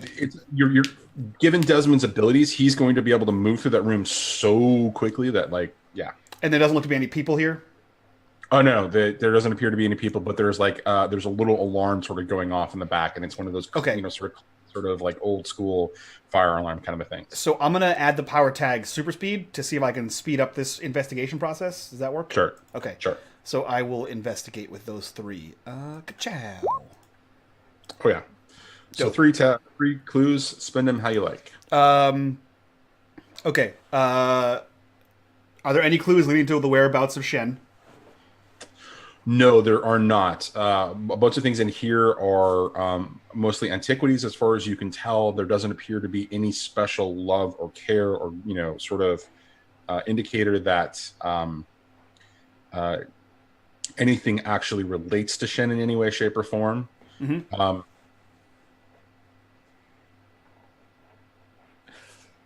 So I'm going to ask you a question. Mm-hmm. How you describe to me how thorough you are in respect to investigating this? Like, what is the methodology? Because you're moving super quickly and you added super speed to this. What is the methodology behind all this? So he's looking at like boxes, shipping labels, opening doors, looking in and closing the door as quick as possible. I know you said there was an elevator that goes down. He basically hasn't gone there yet. I assume he's downstairs, but he's looking at all the other places up here as quick as possible. Okay, so there is the freight elevator, and then there is the loading dock sort of door thing. And so you kind of zoom through the room, you look at all the labels and everything. You're kind of having to skirt around Connor, JP, and Charlie at this point. And for Connor, JP, and Charlie, you just feel like little whooshes of air. And so you kind of make your way through this room very quickly. You don't see anything that really kind of stands out to you. You zoom into the adjacent sort of loading dock door. You open that up. You look inside, and that is a whole warehouse more full of stuff. Right. And so there's like a shipping truck in there, and there's a Peterbilt. And a couple other sort of, containers and loading dock stuff, but nothing in there indicates anything that would indicate a prison for this particular. Question number 2. Yes. Any of the labels and things I've seen here, does it link it to the gold warehouse? No, but you do see a lot of indications for Chow Industries being related. Or the stuff being shipped on behalf of Chow Industries. Okay. I don't think I know anything crazy about Chow Industries. Only I have suspicion that they're working with Vidalis. So that's question number 3. Does anything this tie the Chow Industries to Vidalis? You do see a couple labels that indicate that they are shipping things to Persephone's specifically. Okay. Do I know what those things are? They incriminating things, or are they just like box of plates? Granted, I wouldn't be like wrenching these things open. So like if the shipping label says mundane items on it, then which is probably what they would say, he wouldn't know more than that. Just that is suspicious into its own right. You do see a couple you do see a couple of boxes. One of them happens to be what appears to be some sort of a dining set based on the label or based on the shipping manifest. Another one happens to be a series of books. And a third one happens to be a series of what is labeled as parchments. handle with care. Okay. So yeah, after he zooms around everywhere and everyone just feels whooshes, and I'm sure that Charlie is inundated with the sounds of running feet, like a horde of people, he just stops back in front of everyone again. He says, "Wait! He's not up here." JP was already like walking towards the elevator, and he's like, as Desmond like stops in front of him, he's like, yeah, thanks. Are you two like together? You guys have the whole like cosplayer thing going on, or he's like walking towards the elevator the whole time. The girl? So as Yeah, you guys both have the whole like costumes. It's I mean, she's a little crazy, but like, kinda neat, I guess. Charlie's just like You like shaking coffee? her head as she walks. it's not the time for that. He's not up here. We got to go downstairs. That's why I'm going to the elevator. All right. So as you're stepping closer to the elevator, JP, you notice that there's a little bit of residue of the pixie dust flowing there, and as you approach it, it just fades. This is the right way. If you guys want to come with me, you're welcome to. I'm JP, by the way. I mean, I'm getting someone out of here, so if you guys want to come. Yeah, man. I'm Black Star. My name's Connor, Canadian expat. You know, aide to the mayor. Oh, aid to the mayor. So, That's where I knew your face from. that was a lot of exposition. And Charlie would just turn away. Awful secret identity. Remember the whole mask thing we were talking about before? I told you, don't worry, I've got something planned for that. Black Star. Well, you just told everybody who you were. It doesn't work if you tell So- everyone who you are. So do you have a secret name thing too, or Me? yeah? What do I call you? You don't need to worry about that. So if I like have to shout because you're getting shot at, I should just shout "strange girl in the mask" or. What about how can I call you? You shouldn't. Oh, all right. All right. My coffee. JP's I do enjoy coffee, but I'm not. You know what? My dad doesn't let me date, so. Is this What a a nerd. like old school freight elevator that you have to like turn the crank, or is it like actually? There's a button that you can push to get it to come up. Yeah. So while this conversation is happening, JP just slowly pushes the button. And the button, as you hear the button, you hear like this hydraulic sort of shift engage, and you hear the creaking of this elevator as it just. Can I hear anyone on the elevator? Like if No, anyone- you don't. Okay. You don't hear anything on the elevator. You do hear it. The elevator shaft echo is quite deep, actually. Oh, good. We're gonna have a long elevator ride. This is exciting. While the elevator ticks down, JP is gonna just go. When the door opens, you may want me to be in the front. I mean, those guys up there had guns, so Oh, just let me stand in the front in case someone shoots us. do you not think I'm capable of protecting myself? Of getting shot, probably. All right, fine. Probably I mean, good getting shot. I mean, hurts she a did bit. almost drive into a building, so you You know. wanna? I hate men. Seriously, what about like pizza? There's a place called Stormy's. It's an arcade. They got some good pizza. The elevator arrives, and it's one of those where you have to lift the gate, in order to enter it, right? And so you step inside, and it's a good 15 by 15 elevator, and there are 3 buttons, one indicating the top floor, one indicating the second floor, and one indicating the bottom floor. Charlie just walks in. JP just lifts up the gate with one hand and lets everyone in. Walks in, drops it. Connor takes note and he's like, "That's impressive." You can't do that? And that's not normal? Okay. Yeah, Connor. Again, JP just slowly pushes the button. He'd probably go just one floor down to start. I mean, he's just gonna check every floor until he sees a sign. Okay, so the elevator begins to engage, and it slowly starts to crawl down, and it's making all kinds of weird sort of clunking noises, right? And it just continues to descend. So, like, what do you do? What do I do? Yeah, besides, like, driving cars into buildings. I hang out sometimes around. Me too. I also like to hang out sometimes. Are you And it's seriously just- doing this right now? that was in character. He's like, Desmond, we focus. can't make it go any faster. We're stuck in this box. How old are you? Like 14, 12, He's 11? it's like 23, 24. Oh, okay. Yeah. You're like 12, okay. I mean, It's appreciating. you know? And he's like tapping his foot the whole time, like the ADD kicks in, as he's waiting for the thing to go faster. Charlie's just gonna make her way to the other side of the elevator. Okay, so as it's continuing to descend, you hear it sort of start making a clunking sound, like clunk, clunk, clunk, clunk, and it suddenly stops, Oh, good. kind of lurches a little bit, and begins to descend a lot faster. Okay. So it's moving about normal elevator speed, and when I mean normal, I don't mean like one of those express elevators. I mean it like it's moving at normal, but it seems unusual given how slowly it moved previously. It's a great opening, right? Yes. So I'll be able to see when we've gotten to an open floor. Correct? Mhm.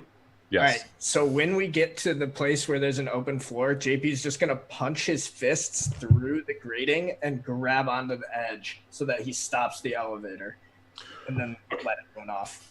Okay, so that descending is happening much faster now, right? And so at about what you assume is like 50 feet now, you see one of those openings. Hold on. All right, how is this a change the game? Is this take a risk? Maybe change the game because I'm trying to like stop the elevator, but I could also see take a risk. It depends how you want to. It's entirely up to you how you want to affect the situation here. I'll do change the game. Why not? Okay. So body like a mountain, I think helps me from getting my arms ripped off. It's a good start. So, Supernatural strength, okay. will of iron, Okay. and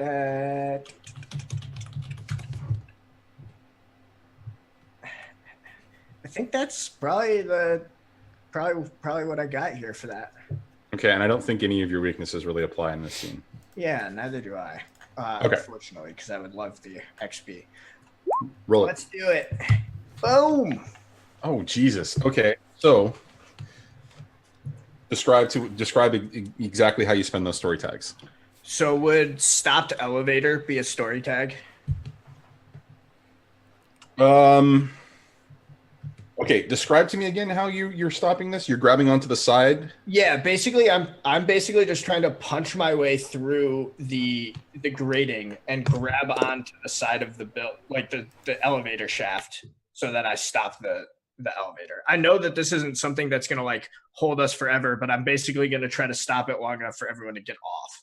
Okay, so in my head, because so there's the grate, right? And then there's the door itself. You can punch through and punch those out as it's a story tag move, like, exposed or broken elevator door. And then the second one would be, you kind of grabbing on, and that would be a second story tag of, kind of holding the elevator in place.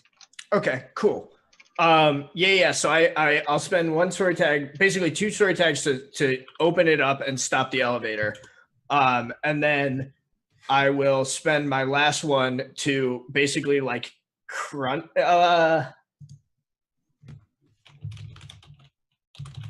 Yeah. So basically I'll spend the last one to like basically warp and crunch in the elevator against the wall to prolong the effect so that it doesn't just fall all the way down. Right. And then I can bank the last one. Is it Wait, three? no, that's three. Yeah. That's So three. that's good. All right, so you punch through and you grab on, right? And you crunch this. And as you do this, the rest of you kind of are able to get a look into what the position of what's outside essentially the door, and you see that the crumpled door on the far side of this, and it looks to be like this sandstone sort of brick kind of a configuration, like this hallway just kind of leading out from here. And so JP's got it held on at this point. JP, do you say anything to them as you're doing this? I'm just gonna be like, can't hold it all day. Anytime now. I think the moment it stops, Desmond's out, and he's helping other people out. Charlie would take his help. Charlie would just like get out herself. Come on, old man. Come on, old man. And he like goes to get Connor out. He gets pulled by Desmond without actually, getting to actually do much. He gets pulled by Desmond. Yeah, and Doesn't then happen in the blink of an eye. JP like steps out, slowly lets go, and is like, all right, well, if we hear a loud bang noise, that's the elevator dropping. So guess keep an ear out. Okay, so as you kind of step out, right, you let go of your grip, you hear the weight of the elevator really trying to start moving as it is, in a situation, and it keeps sort of kind of shifting a little bit because the gears are still trying to, bring the elevator down to the lower level, right? And so you step out and you just everybody's kind of brushing yourself off and assessing the situation, and the elevator starts to descend again. But this time, because you held it in place for so long, it starts to drop really quickly and it just descends. But the weirdest thing happens when it hits the bottom. It doesn't crash. You hear a sploosh. Were we going into water? Are you allergic to water? Absolutely. No, I'm just saying, like, we would have been drowned. We would have drowned. I'm not a particularly strong swimmer, if anyone was wondering. I wasn't wondering, but thank you for that information. I wouldn't do well in the water, and she would just keep walking forward. All right, so you make your way through this sort of maze of sort of stone, sort of sandstone, sort of brick kind of things, right? Torches are lit everywhere. Very unusual, very strange. You find yourself coming to different rooms, and in these different rooms, you see prison doors, essentially, kind of iron bars, right? And behind them, for most of them, all you see is skeletons or decomposing bodies. The smell is pretty horrendous. Whoa. Connor obviously is an office worker, so he's not used to this type of odor. So he retches a little bit. Charlie would be sick to her stomach. Yeah, for sure. Charlie would be like, almost like gagging so bad. Desmond adjusts his collar and he pulls up the shirt, and so now he has like the full like ninja mask, and he looks over at Charlie and goes,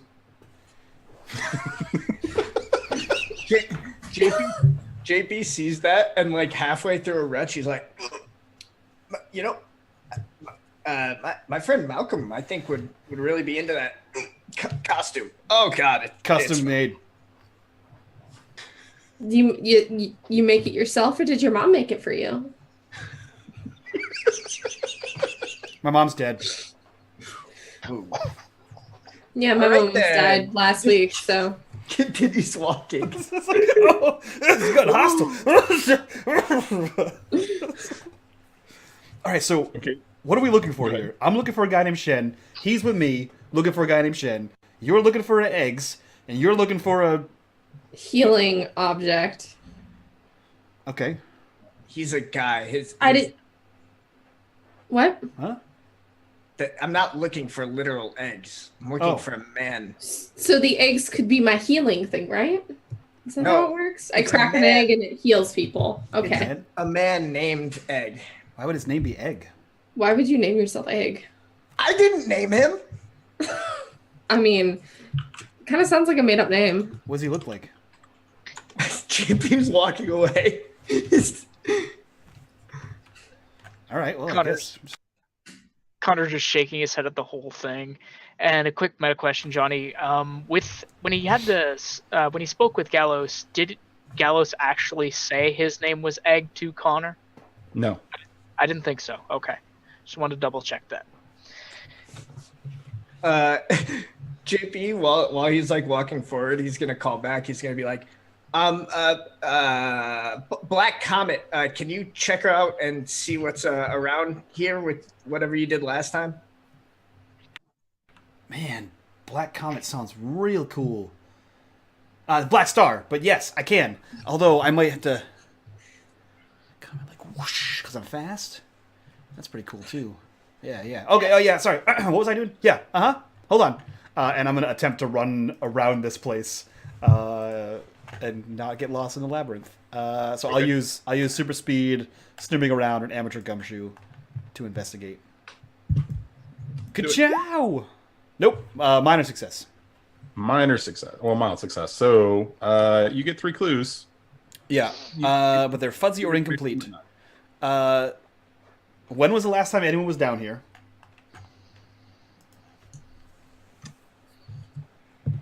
So it looks like it's been traveled fairly recently. The torches have been lit recently.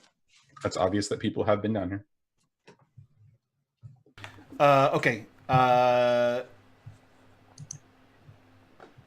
Are there signs of life? No, none that you can see. Okay. Guys, you have any more questions? I mean, Is there anyone alive? I asked if could there were signs hear. of life. Oh, There are no signs of life. So none of the prisons appear to have anybody who's alive in it, or none of the prison cells have any lives. But this is fuzzy, right? So. Yeah. Okay. What is this place used for anything more than a prison? Not as far as you can tell. Okay. Though you do find a really ornate door sort of at the far side of this little underground complex. Really ornate double door, red, gold inlay. Appears to have a Chinese dragon sort of like layered on top, kind of on the arch. And so somebody will freak out when you describe that at some point. Yeah, so he zooms all around and zooms back and he says, all right, so look, no one's in here. Everyone's dead. The place smells. There's Chinese dragons all over the place. wait, what was the That's last it. one? Chinese dragons all over the place. Not like an actual dragon, that's ridiculous, but like a design on the wall. Oh yeah, can you show me? I think that might be what I'm looking for. Okay, if there's no one alive down here, though, then Oh, I also didn't see whatever you're looking for. I don't know what you're looking for, but I didn't see it. Where's the Chinese dragon? Oh, that yeah, come this way. Come on. And he takes off and then like he disappears for like 30 seconds and then it comes back in 30 seconds. He's like, oh, come on. And he animatedly walks normal. Yeah, JP will head there. And so I lead So- him back to that room. The 4 of you make your way through this little complex, right? And so you come to this beautiful sort of ornate door, and it's about 12 feet tall, like all said and done. JP, when you look up at the ornate inlay of the dragon on top, it looks very familiar. You just can't seem to place why, but it looks incredibly familiar. Yeah, so JP like puts his hand on the door for a second and is like, yeah, this is definitely right. This is it. For me at least. Do I notice any like handles or anything? Yeah, there are definitely handles on the door. Yeah, I'm gonna try to pull it open. All right, so as you do, both doors sort of swing inward, and you are taken into what looks to be an incredibly ornate temple. And wrapped around the room is this beautiful statue. I mean, it goes around the room 3 times. This beautiful sort of like inlaid statue kind of protruding thing of the dragon, kind of, and its head just kind of comes out towards it in front of you, and out of its mouth is a stairway. And so the room is multi-leveled, and you can see that on the second level there's like sort of this like balcony kind of a thing, and there are a number of torches sort of lit around the room. There are three ornate sort of pillars with what look to be braziers that are cold. One to the sort of the left of you, one sort of the right of you, one right in front of you, very close to the front of where the stairs are. And in the center of this room is this little dais, right? And there is this statue of a short man, and you can see that he's reaching out like this, but it's just a statue, like frozen in a moment, kind of a thing. Yeah, I think there's like a long moment of JP like just sort of like taking in the whole scene and like experiencing this like weird like familiarity, deja vu feeling. So he's definitely you kind of definitely like, feel like you've been here before. Yeah, there's definitely some like momentary like shock and awe moment for JP as he enters. And so if you take in the rest of the room just a little bit, off to the sides, under the first sort of loop of the dragon, there are two stairways that lead down as well.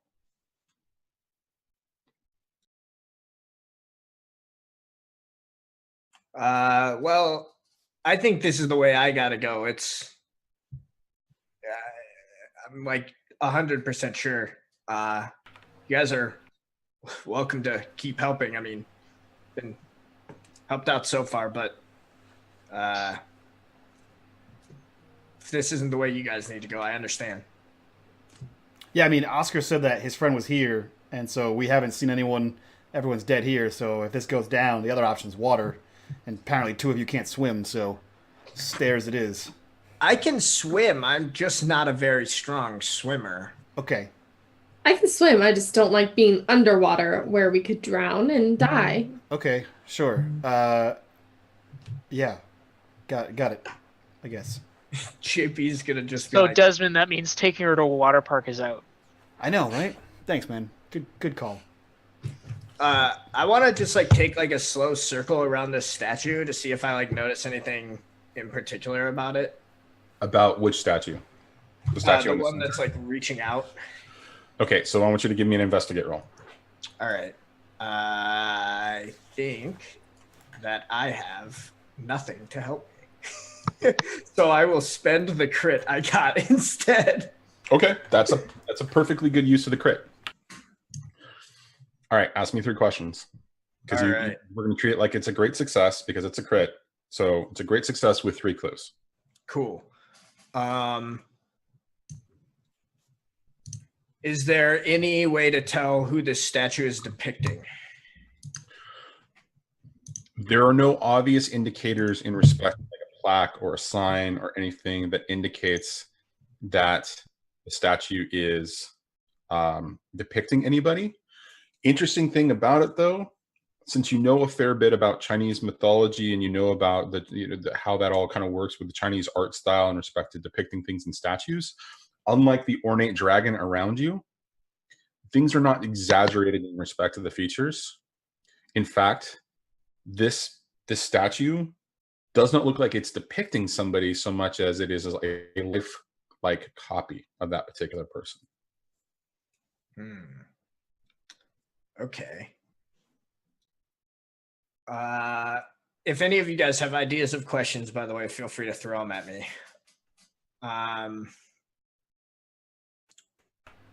Here's a question specifically for JP would be, does it look like the dragon in the sky from a month ago? Oh, yeah, that's a good question. Is it that same dragon or is it a different one? It is a different dragon. Different dragon. Cool. Good to know. Thank you, Mike. And then lastly, I will say, is there a puzzle in this room or do we have to go farther down? Is that too That's a meta question. That's not an investigation question. Okay. I will answer your question if you'd really like me to. Here's the rewording. Is there anything strange about this room other than the statue? The 3 braziers. Do the braziers look like they're meant to be moved around? No, they don't look like they slide anywhere. Okay, that'll be my third question.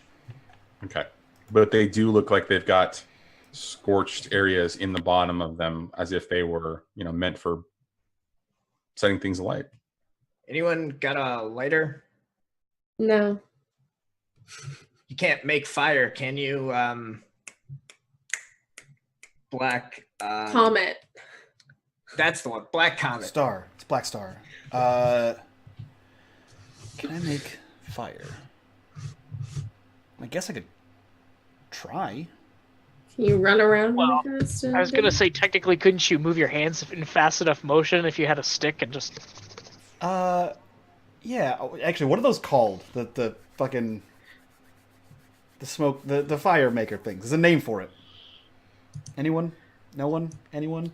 Anyway, there's a thing you can make, but you need tinder. I need like. Does anyone have paper on them? I can. I think there's paper in this room, probably. Is there? Sure, we'll assume there's paper. Dope. If the DM left, we'll assume that there's whatever we want in there. Yeah, so you would see him, like, it dawn on him that, yeah, he could probably do that. And he gets paper from somewhere and crumbles it up. And then he looks around at everybody and goes, hey, watch this. This is pretty cool. He goes, Is it? Tsubaki, smoke sticks.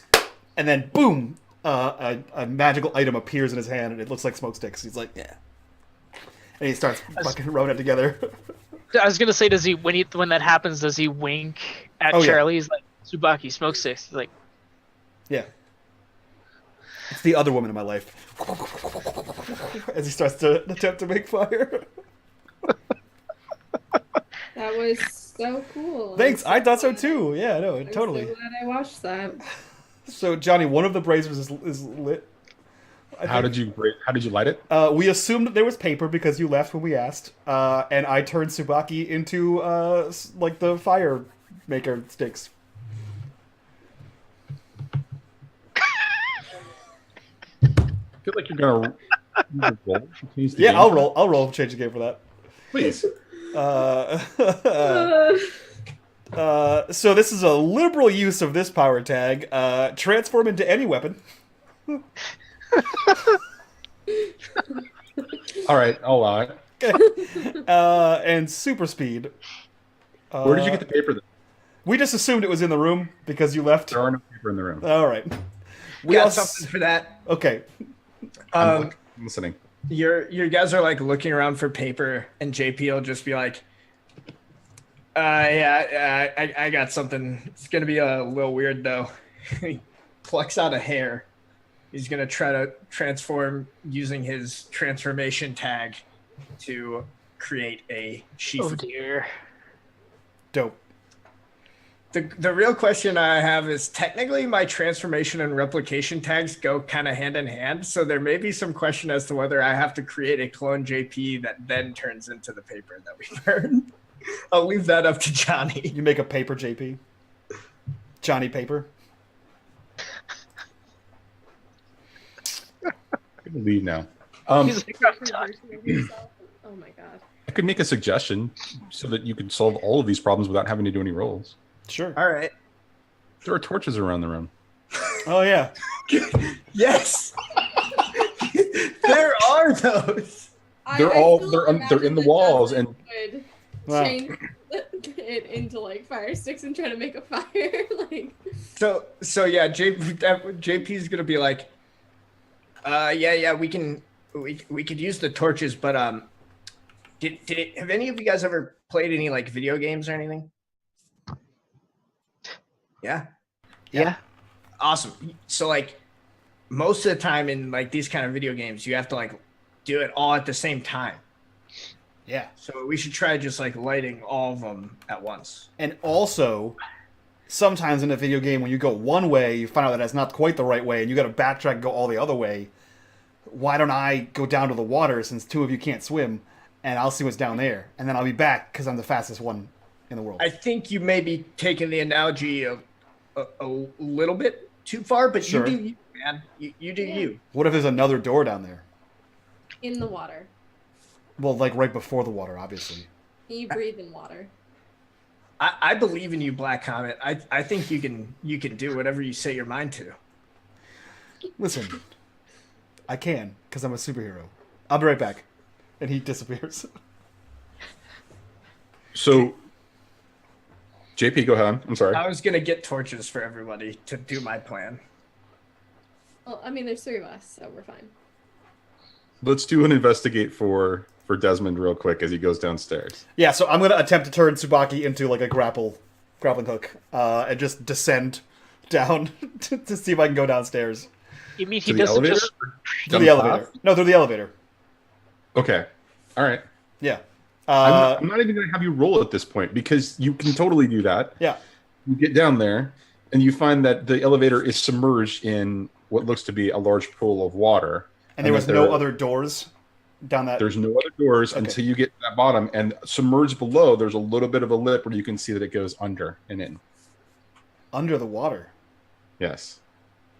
Man, I want to do some like flash shit where I make air bubbles so I can breathe. I don't know if that's a thing I can do. So I don't know. Do you stop holding back? Is the thing crashed in there? Like in the hole where we're supposed to be? Yeah, it's crashed. It's crashed into the elevator is crashed down into the water. Okay. Submerged under the water. It's clearly that the top of the elevator is about a foot under, and you can see that there is a lip where the water kind of leads under. So I could fit through that. Sure. Okay. Yeah, he'll go try to do that. He'll try to swim through there. I mean, there's no like bubbling acid things. Like he'll put his finger in and make sure it's not a pool of acid. He's played video games before. He knows how this shit goes. Nope. I've played a Dungeon and a Dragon game before. It's funny how many Dungeons and Dragons we get in a game that neither has Dungeons or Dragons It's in this your game. fault. And Directly I your blame fault. you. So yeah, he's gonna jump in there and swim around. Okay. So this is going to be taking a risk. Okay. Just because you can't see what's going on the other side of like what's Well, that's under true. the lip. It is dark water. Yes. It's a good point. Yeah. So describe to me what this water looks like. Is it just like a corridor, or is it just like an open, vast like pool Well, it's of so water under here? you can so the shaft goes down, right, Yep. and the elevator is a foot down, and so you're able to kind of stand down on the top of the elevator roof, and you can see that there's a lip, and the lip is just under the water, and there's about a foot gap where you can slip through, Yep. right? You can see a little bit of light down there, but you can't see really anything else that's down there. But it is like a tunnel. Yes, there is clearly a room down there that you can see. Okay, so he said it's taking a risk. Yes. I'm gonna use, parkour artists to try to squeeze through this area, or is it easily squeezable? It's easily squeezable, so Okay. I wouldn't suggest that it's something that you have to do. Then I'm gonna use super speed to get through the water faster, snooping around, and maybe nimble as a fox to try to get to actively move through this corridor as quickly as possible, without fucking bumping into some shit. Yes. And maybe I'll use the weakness tag off and overcommits. Absolutely. Okay, so take a risk. Ka-chow. Great success, I do it somehow. You slip under and you're moving very quickly and you start bumping into these things, right? And you're just like, what the hell is that? And so you kind of skirt your way through and you pass over one of these light sources. And it looks like there's a light source coming from the bottom. Mm-hmm. And then as you pass, you realize that there is a decomposing corpse sort of tied to a chain that you just bumped into. Gross. And it literally grosses you out. And so you're just kind of like, you're starting to panic a little bit and you start moving even faster and you move through this underwater hell, right? And you get to the other side and you come out, you're bursting out of a pool. And it is this sort of, open area in this pool. And there's a walkway kind of leading up a little bit. I immediately throw up, and then I look around, and then I kind of use my shoe to push the throw up into the water so that no one saw that it happened. Okay. All right. And so as you kind of step into this lower underground area, you hear a lot of voices, lots of voices in Mandarin. Dope. And is it lit down here? Yes, there are torches that light the area. Okay. Yeah, that's all I'm doing for now. I'm going to be in this room while they figure out that puzzle. All right. So we're going to cut back to them. JP, you're grabbing 3 torches. Yep. I hand out the torches, and I mean, I hope they don't need too much direction. I feel like what we're doing is pretty self-explanatory here. We're lighting something on fire. Yeah. So yeah, JP will hand out all the torches and then take a position and wait for everyone to be ready. Okay. And so what is the plan? The plan is to light all of the braziers at the same time. Okay. So now I'd like each of you to roll me a D2.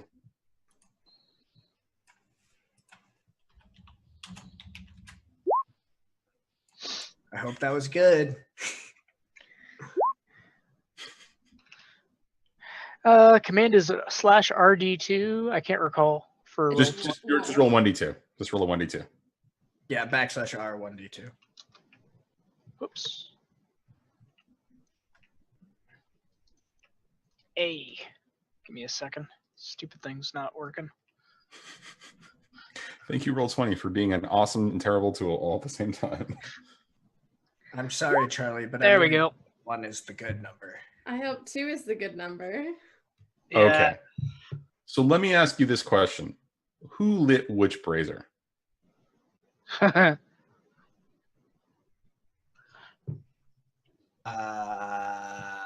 What formation are they in, Johnny? There's one on the left side of the dais where the statue is. There's one on the right side of the dais, and there's one in front. And they're all about equal distant. And they stand up about 4 feet tall, and they're sort of these just weird sort of bronze brazier kind of things that just are there. I'll take front. Then I'll take the right. I guess that leaves me the left. Awesome. So you light them, and Charlie and Connor drop theirs at the same time, but there's a moment slip up where JP just kind of, does something, right? And it drops, last, right? It drops after the effect. So you didn't light them all at the same time. And you're kind of looking around, nothing's really happened, right? You just kind of, and then you look up, and there are 3 figures standing on the second story, kind of looking over. Each of them dressed in sort of this ancient Chinese sort of, garb, armor garb, each wearing a wicker hat.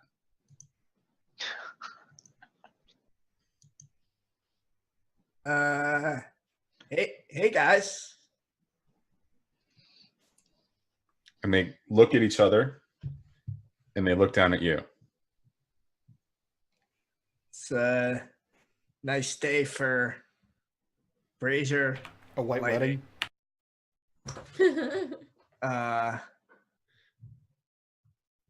We're just,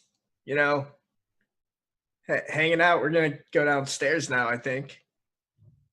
The one in front of you, JP, looks over to the one standing in front of Connor and says in Mandarin, "Boom."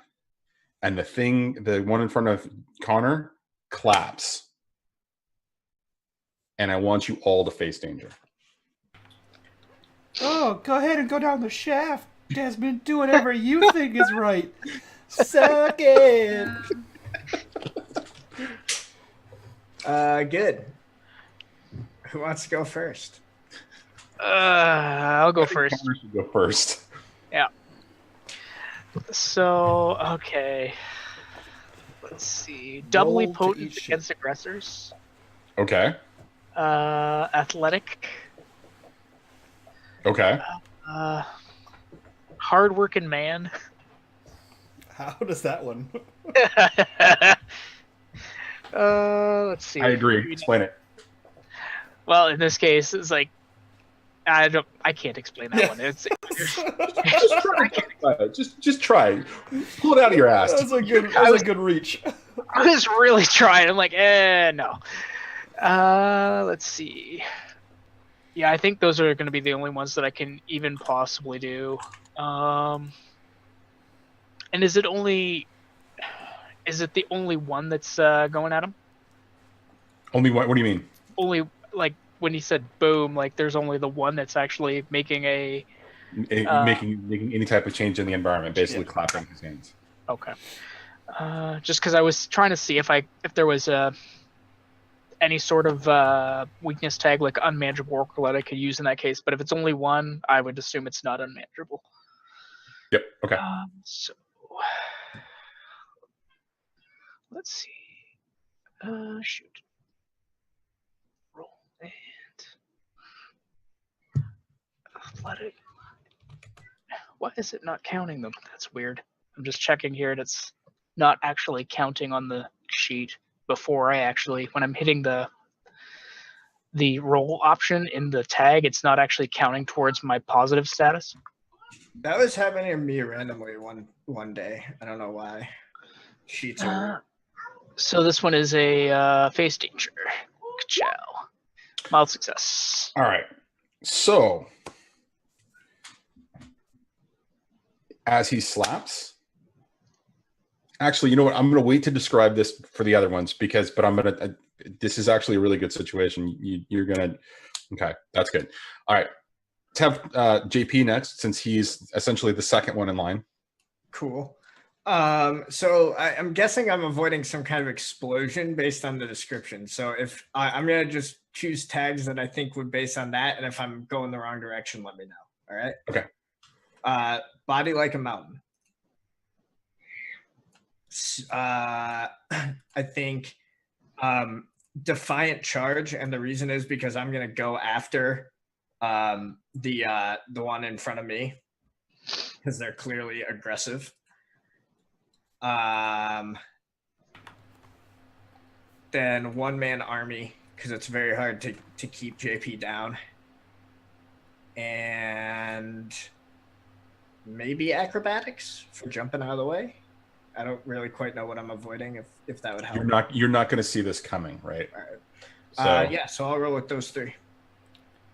I just want you to know that every time you say body like a mountain, in my head I say body like an hourglass is ticking like a clock. Every time. For That must be a lot because that's for like 10 my weeks most- now. For 10 weeks now. Oh, so close. okay, that was actually good. And Charlie the third. Okay, so Charlie's probably the most well built for this particular attack too, but it senses also the finest detail. Absolutely. Always gets up. Echoing agility. I think that's it. Okay. Man, I would put a weakness tag on that one, Johnny, if I were you. Because all of your movement is auditory, right? And it's a It's not sonic boom Yeah, happening. I would have sensory overload probably. Exactly what I was about to infect. Oh, that's a thing you have? Yeah, Yes. that's my weakness tag. Oh, nice. Okay, 2. And what is it? Face danger? Face danger. 8. Wow. All of you do incredibly well in this particular situation, but what happens is interesting. Clap happens. The ground under you shakes and just kind of you feel yourself kind of moved as there's like this wave of motion that just kind of things almost like an earthquake. And each of you are kind of like caught off balance. And so you're going to take a temporary status tag of disoriented. It's only going to be a tier 1, but it will affect all your physical attacks for the next, I'll let you know when it kind of clears up, but it's going to be a very short sort of temporary effect in the scene, but you're all kind of disoriented. So now I have a minus tier 2 on my physical attacks because I am grazed. Because this one is going to be temporary. No, well, yeah, it'll be temporary though. So it'll be temporary, but I'll let you know when it kind of comes. So you're kind of like all just kind of caught off balance as you're just kind of shaking with this, as the one in front of you kind of raises his, wicker hat real quick and kind of assesses and shakes his head and kind of looks at the other one standing in front of Charlie. And in Mandarin, he says, attack. And we're going to cut back to Desmond real quick. As Desmond, you're just kind of like down there, assessing the situation, there is this crazy sort of like rumbling, sort of shaking of the structure, this underground structure that you're in, and immediately you hear all the voices sort of get kind of crazy, and they're all starting to get up. They're all starting to move, essentially away from you. Like you just hear this cacophony of noise of like footsteps moving away. Yeah, if they're moving away, he's gonna take a peek out there and take a look. What are these? Do I see people?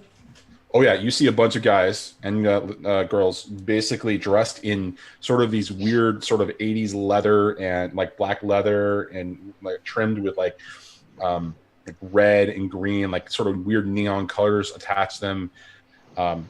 Essentially, they are Neon Dragons, the street gang, and they're all kind of like surprised, and they're starting to move to find out what just happened, and they're running towards what looked to be a set of stairs at the far end from what you can see right there.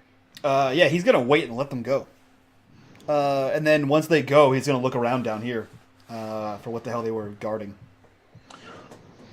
So you can do an investigate if you want to do that, and then we'll transition back to. Yeah. I'll wait an amount of time for them to start running towards the stairs, and then I'll do the same thing I did before, which is super speed, snooping around, and gumshoe to investigate here. Ka-chow! All right, ask me some questions. Dope. Is Shen down here? No. Okay. You see nobody. You see no prisoner down here at all. Okay. What were the Neon Dragons doing down here? They were actually loitering, eating, preparing, training and doing their, cleaning their weapons and that kind of a thing. Okay. Is there anywhere else to go from here?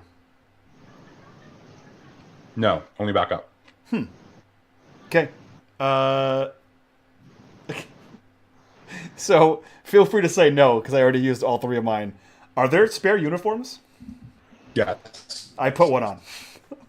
I put one on and then run up there with them. Like, oh no, man, what happened? What's that noise? And I'm trying to blend in. Yep, you back. You're good. Sorry, my connection went unstable. So yeah. Okay, all right. Yeah, I throw one of their uniforms on and I run up there. I'm like, oh yeah, oh man, what happened? Weird. I don't know. We're gonna go figure it out. Oh yeah, come on. Oh yeah, me hear too. what yeah. I'm talking to. Totally, man. And I like put my hair 80s style. I Farrah Fawcett that shit. All right. So we're gonna cut back to Charlie. The one in front of you does a flip and lands like right in front of you. But as he lands right in front of you, he's got a blade pointed directly at you, and it's a Chinese sword, like one of those, really thin sort of, elegant blades that they use. And I attack back. Oh, he's not attacking you. He's ready. He's got like the sword is ready. Oh, absolutely. Okay, I'm going to dodge his sword and take it from him. Okay, so you're gonna go toe to toe with him then. Yeah. Senses the finest detail, perfect range target, always gets up, martial arts, outgoing agility, and okay, so that's 5 minus 2, which is 3. Okay, roll it. Okay, no whammies, no whammies, no whammies. come on. One thing Okay. I am kind of interested in is like the difference in the martial arts styles between these three. I kind of want to hear the description. Listen, jackass, I didn't write that much detail into these three fucking dangers. I hate you so much. We'll talk about it. I meant the three of us. Oh yeah. Oh, I was like, well, wait a minute. Hey, I didn't. That was really awesome. I'm glad that you said it that way. I'm sorry. I just had to get into the salty mix of this. Yeah, All right. I like it. So, you get to do one of those things. You can reach your goal, which is take the sword from him, but he will counter, or he will get in some sort of an attack on you. You can hit him too, or you can, block, dodge, or counter. Right? I'm gonna block, dodge, or counter. I don't need another tier on me right now. Okay. So he comes, you begin to move. He kind of comes in, all right, starts, swinging the sword very quickly, in a very fluid motion. And you're just kind of hearing the blade makes a sound as it's going through the air. And so it allows you to perfectly anticipate where it is in open space. And it just kind of flows back and forth. And you're just kind of dodging.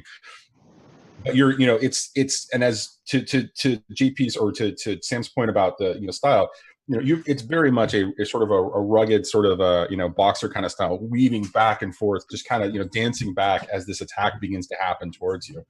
Yeah, I want to say it almost looks like Charlie's not even trying that hard. Absolutely, and that is a perfect way to describe it, right? It's so fluid, right? It's almost like watching a really good kung fu movie. All right, so Charlie's doing this. What are the rest of you doing?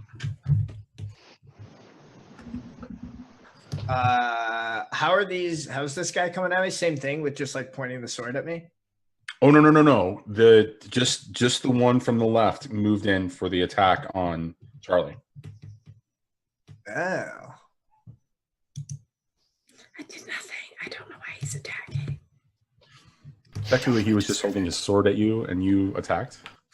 Rude. That is true. That is what happened. I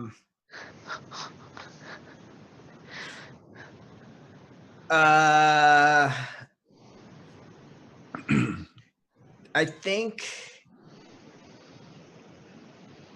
I don't really know what I want to do yet. So if Connor has something, go ahead and go, because I'm still thinking it through. All right, Connor would step into the fray with Charlie because he's thinking looks like she's having a bit of difficulty, with this particular enemy because she's having to dodge back. She can't inflict a hit. yeah, that's right. She's so indignant right now. So he steps in, and he's gonna go hit him with all you got. On this guy? On this guy. Okay. Go ahead. So I'm gonna go and use ancient swordsmanship, doubly potent against aggressors because he's going after Charlie. Athletic. Ready for the kill because he's going to take this guy out any means necessary. And I would say silent kill because he's coming up on the guy and he's not fully paying attention to him. Not fully aware. Okay. And are there any weakness tags that apply here? Probably demonic rage in this case. I would tick that one on. Okay. Yeah. So that's 3. Do it. 3 minus 1. Yep. Where's? Sorry. Great success. All right. So you know the scene as it's happening so far. This guy, big sort of brimmed wicker hat, kind of like on him, swinging his sword as it's singing through the air. Charlie just kind of dancing back and forth, not really just even thinking, like taking a, she's not out of breath. There's nothing about it. She just looks perfectly in motion with this. It's like this weird sort of counterbalance, counter attack kind of a thing. Insert Connor into the scene and as to how he makes this attack. So he would be what's the position that Connor would be in relation to them, like in the room? So they would actually be coming towards you at this point. Although I imagine that she's having to dance around the statue in the center on the dais and probably back towards away into the room. So it's almost like they're coming towards you, I would imagine. Okay. So what Connor would do is he would probably run. He would run barreling in, and then, like you said, are they around the statue in the center? You said. Yeah. In this case, he would run directly towards the statue, use it, vault off the statue behind him, and then come down with a arcing slash across his back. Okay.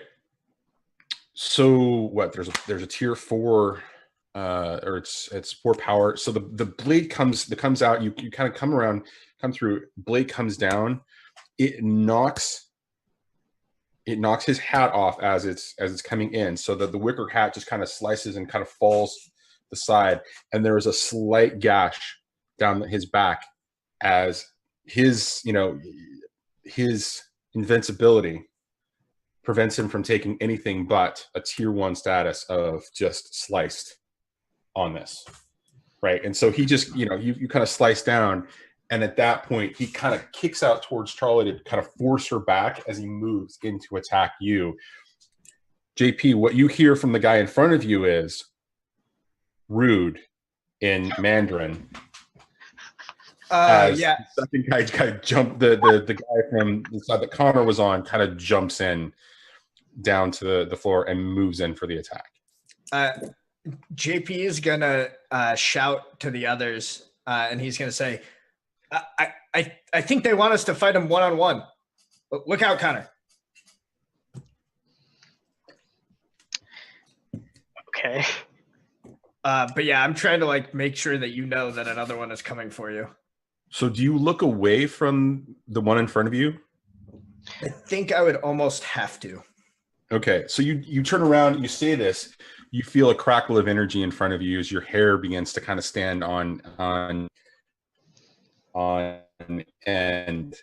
As you look up, you can see that there is now this ball of electricity just kind of forming as the guy in front of you just goes like this, and there's an arc of lightning coming at your face. Cool. So here is what I would like to do. I would like to not get hit with this primarily. You would think that would probably be a good idea. Right. So I think I'm It probably wouldn't be the first time you get electrocuted. probably facing danger. Yes. I think I'm doing so with Body Like a Mountain. I think because JP can afford to get hit with some of it, that he's not able to jump clear. But by trying to jump and flip over this guy, he can ablate some of the damage. So he's going to try to use his high flying leaps and acrobatics to get behind this guy as well. Okay, so this guy is up above you, above the head of the dragon on the second story. So he's a good distance away. So when you flip up to him, you would be flipping to him rather than being able to flip behind him. Okay, yeah, you can definitely close the distance basically if you wanted to use that as a part of the move. Yeah, definitely doing that. Okay, and then I'll throw a Defiant Charge in as well since he's I have to charge towards him to make this work. Okay. I think this is maybe a little bit impulsive though, charging towards the lightning. Okay, sounds good. Cool. I will roll it up.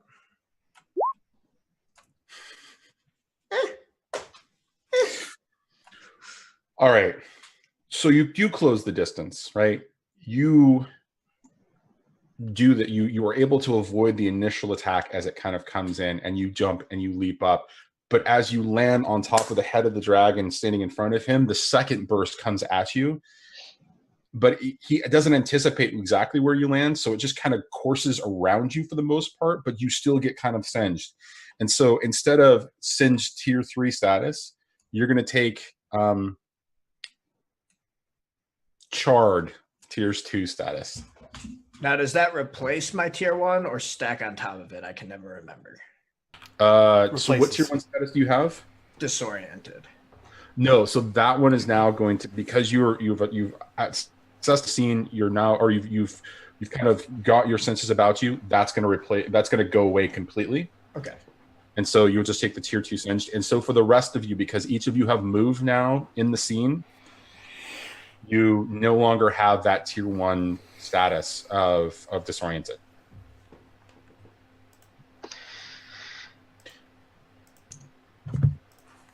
Charlie's gonna attack the guy that was attacking her. Okay.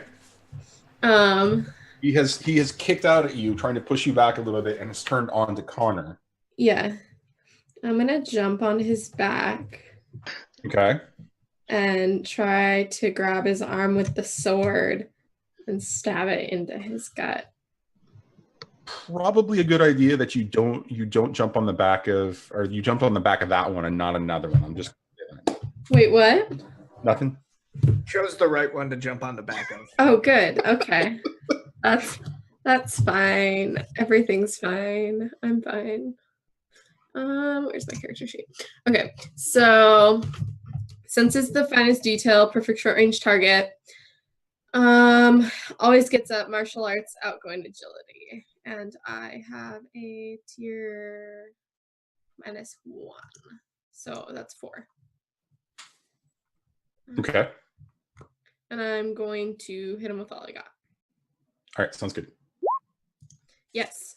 Okay. Great success. Okay, so you get to choose 2 on top of the tier 4 status that you'll inflict on him that will actually become a tier 1 status, and then we can talk about how that changes on him as well.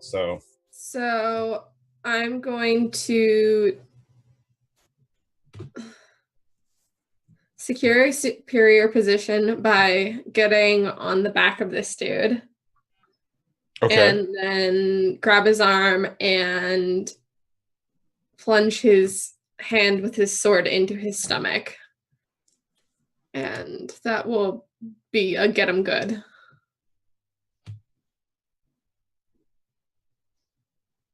Okay. All right. Tier 5. Okay, so this is how I'm envisioning it, right? So you launch yourself forward, get onto his back as he's currently trying to now counter what Connor was doing. Mm-hmm. And so as you do, he doesn't expect you to jump on his back, right? And so you grab for his sword arm and you attempt to kind of slide it into his gut. But what happens instead of you sliding it into his gut is it just kind of slices him across the belly, creating this huge sort of gash on him. So he's okay. He was going to take a tier 1. This becomes a tier 2 gashed. And he can't hit me back. So no, this is going to be a tier 3 on him. Okay. I'm going to say tier 3 gutted. Good. Because so just to clarify at the table, guys, real quick for those that are the rules. He had a tier 1 status before that Connor got him, which was cut. The attack that Charlie would have initiated on him was a tier 4, would have been reduced by 3 because of the invincible, so that would be a tier 1. Both of those together would be a tier 3, and then her tier 2, and then her getting him good adds an additional tier on top of that. Does that sound right to you guys? Yes. Yep. Sounds about right. Okay, so that's tier 3. So right, you got a tier 3 gutted on him. I just pulled up the tracking cards, so I will keep track of it now. Well, I've got it. I mean, I've got them right here, but I'm just. Okay. So it's about the rule, the way that the interpretation of that additional get him good is. Yeah. Because it doubled up for the tier 2 status, and then the additional effect happens after that. Gotcha. All right. I just wanted to make sure because I know Yeah, absolutely. get confused about those tracking cards. It would be really nice if the character sheets in Roll20 would allow us to track statuses in some way, shape, or form. Yeah, that would be super nice. Okay, so tier 3 gutted on that guy. However, and you've got the superior position on him. However, do you feel a stomp again as Connor and JP Connor and JP are going to have to face danger from another attack from the guy that was first in front of Connor? Haha, I don't have to do that because I'm ready You're on top. You're on top. Yeah. All right. Another So Sonic face danger, pulse. both of you. And you kind of want to succeed on this one. Great. I believe in both of you. Well, JP probably would suffer the worst amount of damage because he's technically 3 stories up on a dragon's head. Can they get a +1 for love? Do you want to go Okay, first, no. Connor? Get out. Yeah, I'm gonna go. So power tags, athletic. Let's see. Calm in the storm, maybe. I don't know. That's hard because I don't think I got. You're in the middle of a fight. So I guess I was debating on that one because I wasn't sure if I was gonna take it fully literal with the storm being outside or in the Okay. middle of the fight. So I'll go with the middle of a fight. I'll take that one. I don't think anything else would apply based on this. Let's see. Yeah, I think that's it. Okay, roll it. 13, great success. All right, so you feel the ground shake under you, but you just kind of like almost dance with it, with your, in the way that you're fighting, and you just continue to press your point counterpoint with the guy with the sword. JP, roll it. All right, I will use again body like a mountain. Again, one-man army. I think this time acrobatics probably helps me because I'm trying not to fall to my death. Sure. Does Will of Iron help me for my focus while I'm trying to not get thrown clear of this essentially balance beam in an earthquake? Sure. That puts me at a +1, which is not very good. Oh wait, no, that should be +2. What's going on here? All right, I'll just roll it by hand. It's fine. And don't forget the negative, the tier 2 status that you've got on you right now. Yeah. Okay. So I've 4 tags -2 right now, so we're only +2. So then the only other thing I could think of that would maybe help me is high flying leaps because I'm like currently up top. But that one's a little bit of a pull. You're not currently in the air. You're on a solid setting, so yeah, I'm with you. All right, cool. Come on, face danger. Boom. Wow. Okay. And my face danger is dynamite. So I get to reflect this status back at somebody. Okay. Who do you want to reflect it to? Optimally, I think it makes the most sense to like have it be the guy who was hitting me with lightning. Is like as we're both like kind of tossed around, JP is able to like kind of like catch him with a knee or something, because they're both off balance. Who, the guy with the lightning? Yeah, the guy who's closest to me. No. He doesn't get affected by it at all. However, because it's dynamite, you can see him sort of ease up for a second as he expects you to be off balance, and you are able to counter with something because you catch him by surprise for that reason. Yeah, cool. Yeah, so he expects me to go like falling off, and JP instead like turns like the falling action and uses the momentum to throw a kick. Okay, and we're gonna call that tier 2. Come up with something really nice farm-wise. Bruised ribs, maybe. All right. Awesome. Okay, so at this point, as the three of you are kind of dealing with this situation, all of a sudden you hear the yelling and screaming of a bunch of guys and girls coming from the sides of the room as you see them start to kind of funnel into the room, all kind of dressed in this sort of weird, pleather and, weirdly colored kind of a thing.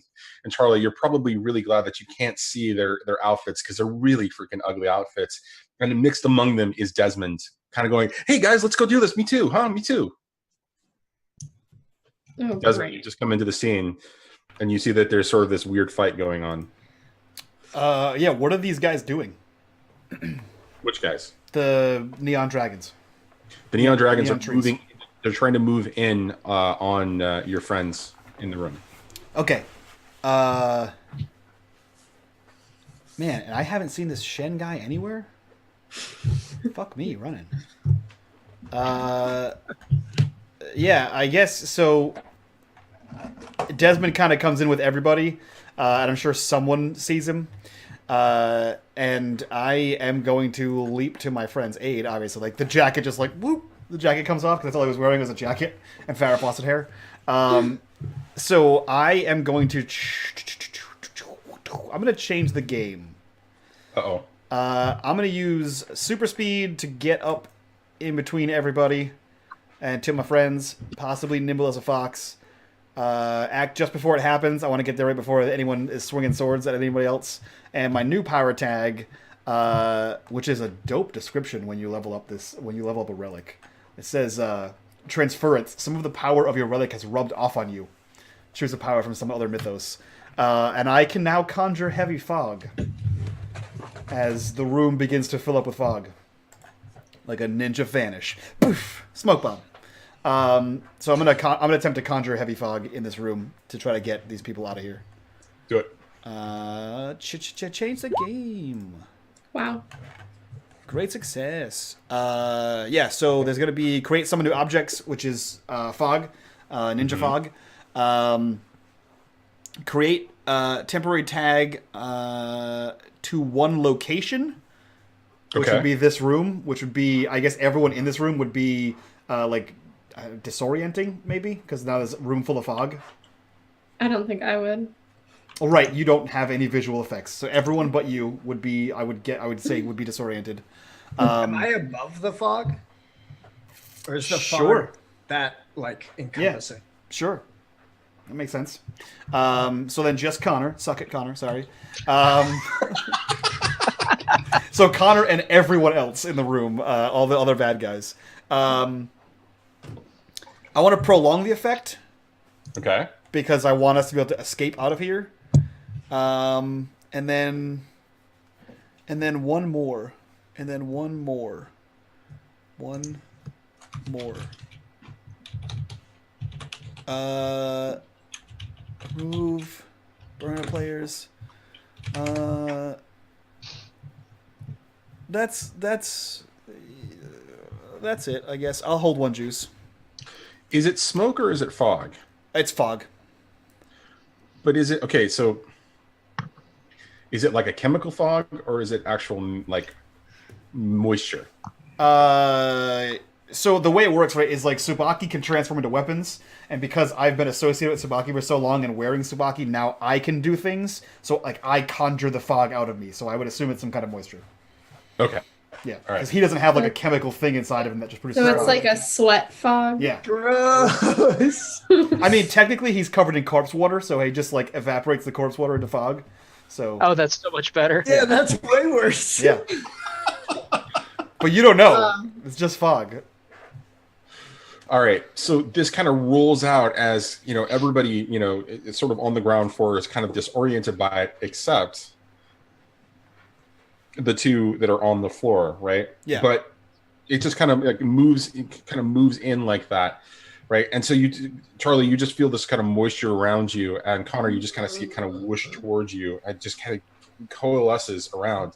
And somewhere from the center of it, you begin to hear some coughing. Dope. That's it for me. I think we're back on to Charlie. Okay, so I'm still on this guy, right? You're still on the back of Rain. I'm gonna continue to try to get him to stab himself.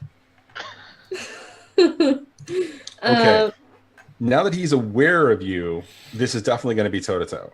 Okay, so I'm going to use Senses Finest Details, perfect short range target. Always gets up martial arts and outgoing agility. -1 for my. Yes. Your status effect, yes. Yeah. Let's do toe-to-toe. To great All right. success. I So managed to. What I choose to.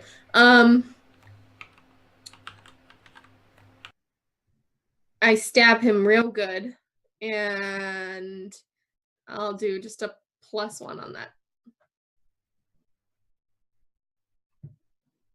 Okay, so you can't. It's not like hit him with all you got, where you can add a tier to the effect. It says, "Oh wait! I get him good, inflicting a status tier."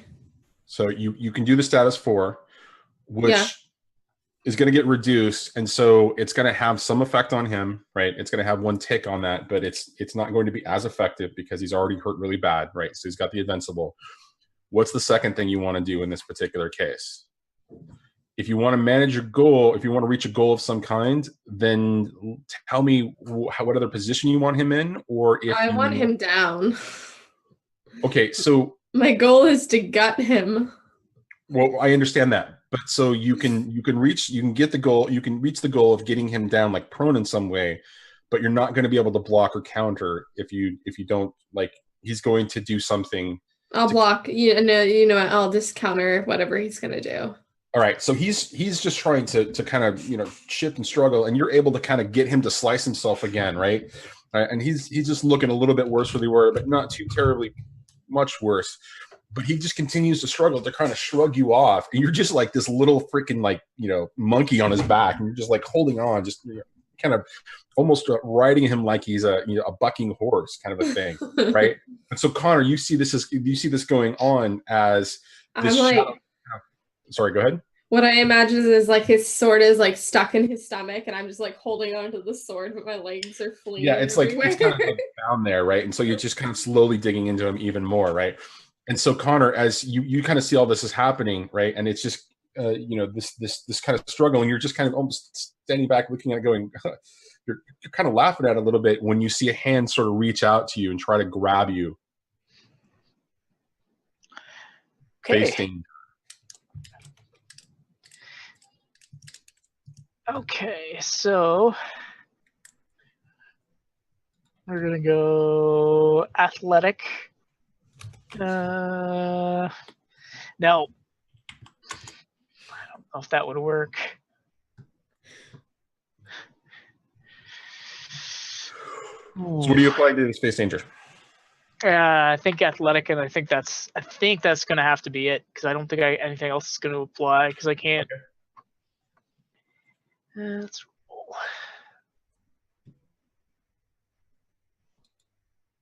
Great success. Awesome. All right. So he reaches, you see the big guy, the one that was right in front of you, kind of reach out and kind of grab for you and kind of pull. And for whatever reason, you're just sort of able to hold your ground, right? And so he gets frustrated and immediately comes in with a hit from the other side, giving you an opportunity to either face danger again or go toe-to-toe with him. He's going to go toe-to-toe. All right. Excellent. So in this case, let's pick. Now, how much like the fog that's around? How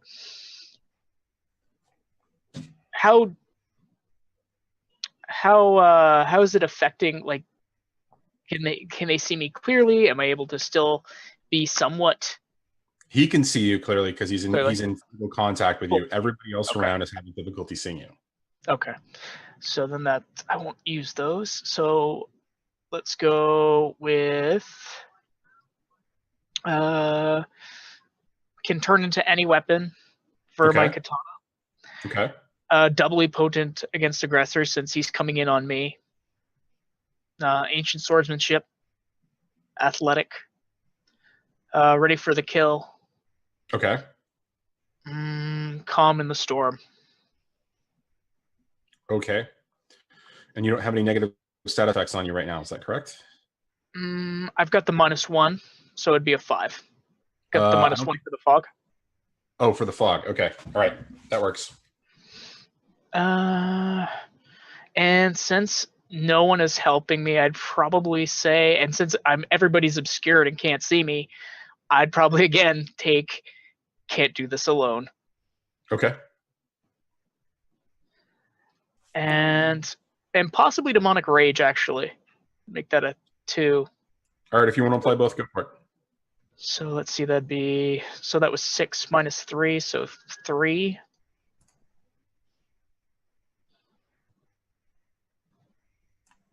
Oh, is that counting it right? Yeah, there we go. Okay.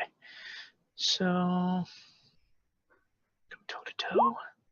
Oof. Wow.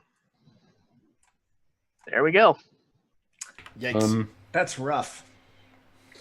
That is rough because what happens is your blade, as you come to try to counter it, just kind of misses him completely, and he hits you and it is this sort of it's like being hit by a sledgehammer as he just punches you.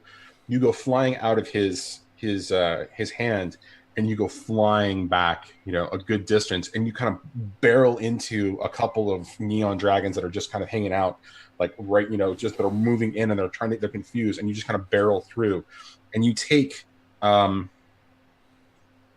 see, this is given the fact that you hit a couple of bodies, you take a tier 2 sort of,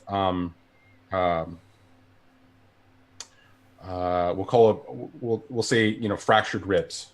Yep. Or actually, we'll say bruised ribs. Tier 2. Ribs. Yeah. So, and it just kind of pushes you, back that far, right? And it's just, you're kind of like stumbled and kind of prone for a second as this happens. JP, situations, you see that there's this fog that just sort of came out of nowhere as all these guys sort of coming out, and you've just gotten this guy in front of you really good for, a nice hit on him. What are you doing? You're standing on top of this dragon. I'm going to keep going after this guy because the way I see it, this whole room got a lot more prone to violently all being electrocuted at the same time with a bunch of moisture in the air. Imagine that. So I am going to basically, JP is going to use his kind of take advantage of his ability to like jump and leap, and he's going to try to jump out of this guy's kind of line of sight and come in at a weird angle with a series of punches and kicks here. Okay. So probably hitting with all I've got, or maybe going toe to toe. I don't know how this guy's responding. Given that you just got this guy really good, I'm going to say it's a hit with all you got. Gotcha. Cool. All right. So I think body like a mountain helps me. Okay. I think supernatural strength, striking, martial arts, acrobatics. I'm at total power 3, so I wouldn't really be able to do much to him if he's got the same defense. No, but even if you did, you got a great success because it's a hit him with all you got. You have the ability to affect the scene. So. Oh, true. I think actually one-man army helps me as well here because I'm just not slowing down from being electrocuted. Okay. Cool. Come on. There we go. Okay, great success. So you do inflict the tier 4 on him. Gets reduced to 1, so it's a tick plus, a tick on the bruised status, basically. Another one of those, and he'll increase to a tier 3. So I want to get him good, and I want to secure a superior position. So basically, I'm trying to get like back. Basically, like after this series of hits, I'm like landing back on the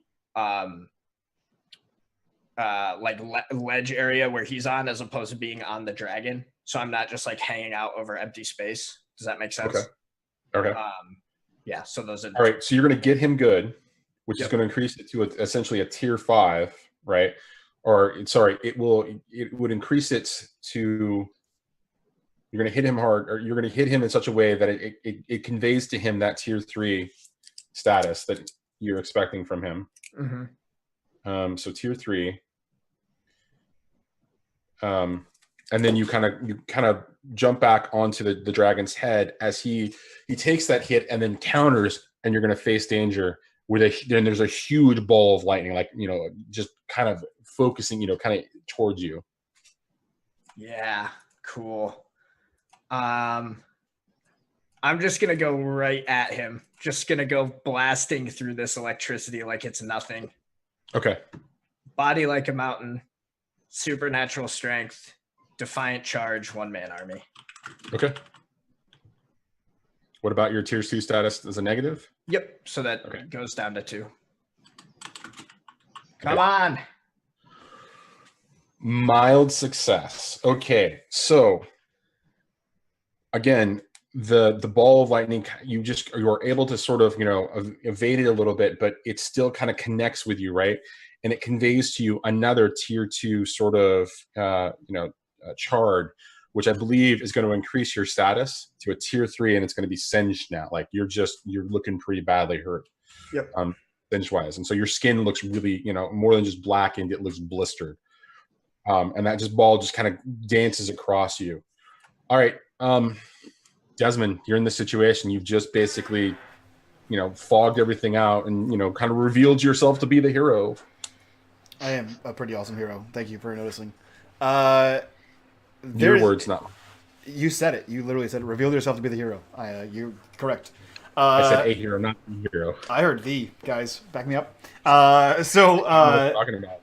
There are 3 strange hat wearing guys, and then a slowly filling room full of gang members. Is that what I'm led to believe here? That's very good. Okay. Who's closest to me? So I'm in the center of the room. Who's closest to me? You're not in the center room. You're on the far side of the room, but there's a bunch of. You jumped. Well, okay. So you jumped to the center of the room. Is that what you said? Yeah, I nimbled like a fox to the center of the room. Okay. So you jump to the center of the room. You see Charlie is on the back of one of these guys. And he's kind of bloody, and she's got his sword kind of, pinned against him. Off to the side over here, just a little off to the side is the other big guy who basically did the thunderclap thing, right? Connor is sprawled out, a good 10 feet away from you in a pile of neon dragons. And above you, you hear some sort of weird fight going on with electricity, lightning strikes and heavy hitting kicks. Dope. Okay, so what you're saying is my girl's in danger. So I'm gonna hit it with all I've got on the guy that she's on. You're gonna hit it with all you got. I'm gonna use nimble as a fox, makeshift katana, transform into any weapon, and brawl as he pulls his katana out, and then Tsubaki turns into a katana, and I'm two-handing this guy. So hit it with all I got. Ka-chow! Great success. So have you rolled anything that's not a great success? I've failed once in the season 1. Once is exactly it. Yeah. So choose 2. So I'm gonna deal 4 damage, and then I'm gonna get him good. So I'm gonna deal 5 damage, and then because of the wound I can see on this guy, I'm gonna make sure there's no collateral damage. I can't let Charlie get cut, so I gotta slice through this guy. Okay, so you hit him incredibly hard, right? And so as the blade just kind of comes through, they kind of dance through the struggle between Charlie and this guy, and you are able to do, it's more like a death of 1,000 cuts kind of a thing, right? Where there's more slices just happening. Yes. And so it's going to go from looking pretty bad at this point as he's kind of struggling. And Charlie still has, she's still on his back, kind of holding the blade to his belly. As this guy as you just kind of come in and do all of this, giving Charlie an opportunity to get another attack on him. I'm going to just push the blade further into his belly. All right. Well, I think this is a hit him with all you got. Yeah. Okay. Since it's a finest detail, perfect short range target. Fear is a weapon. Oh no. Always gets up. Martial arts, outgoing, and agility -1. So that's 4. Go for it.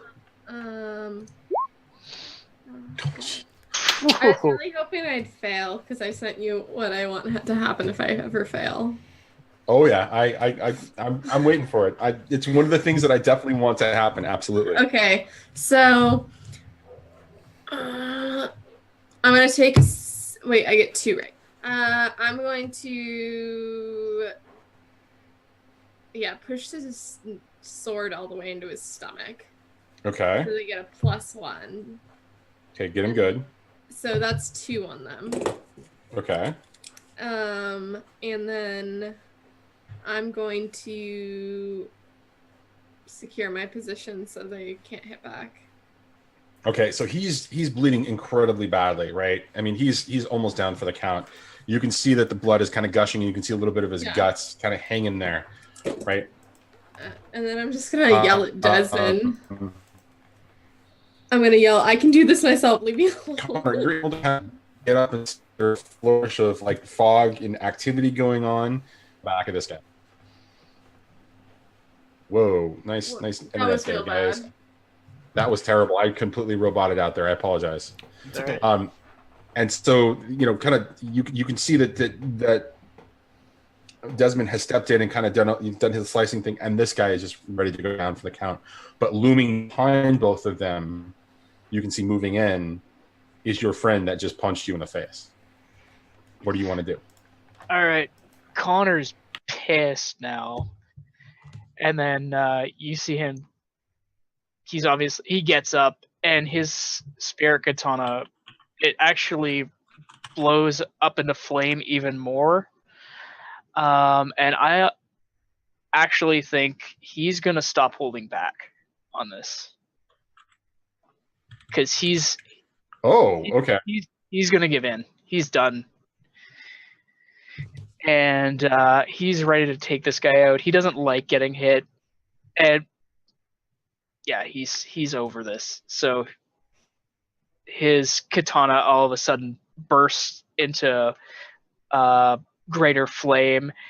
What you see when he stops holding back is you don't see him anymore. You see his skin grows ashen. His eyes are burning red. Okay. His hair's grown actually longer in the back, and it's gotten more unkempt and shaggy. And you see his canines have actually sprouted up a little bit, and they're poking just under his mouth. And you see a pair of horns growing out of his head.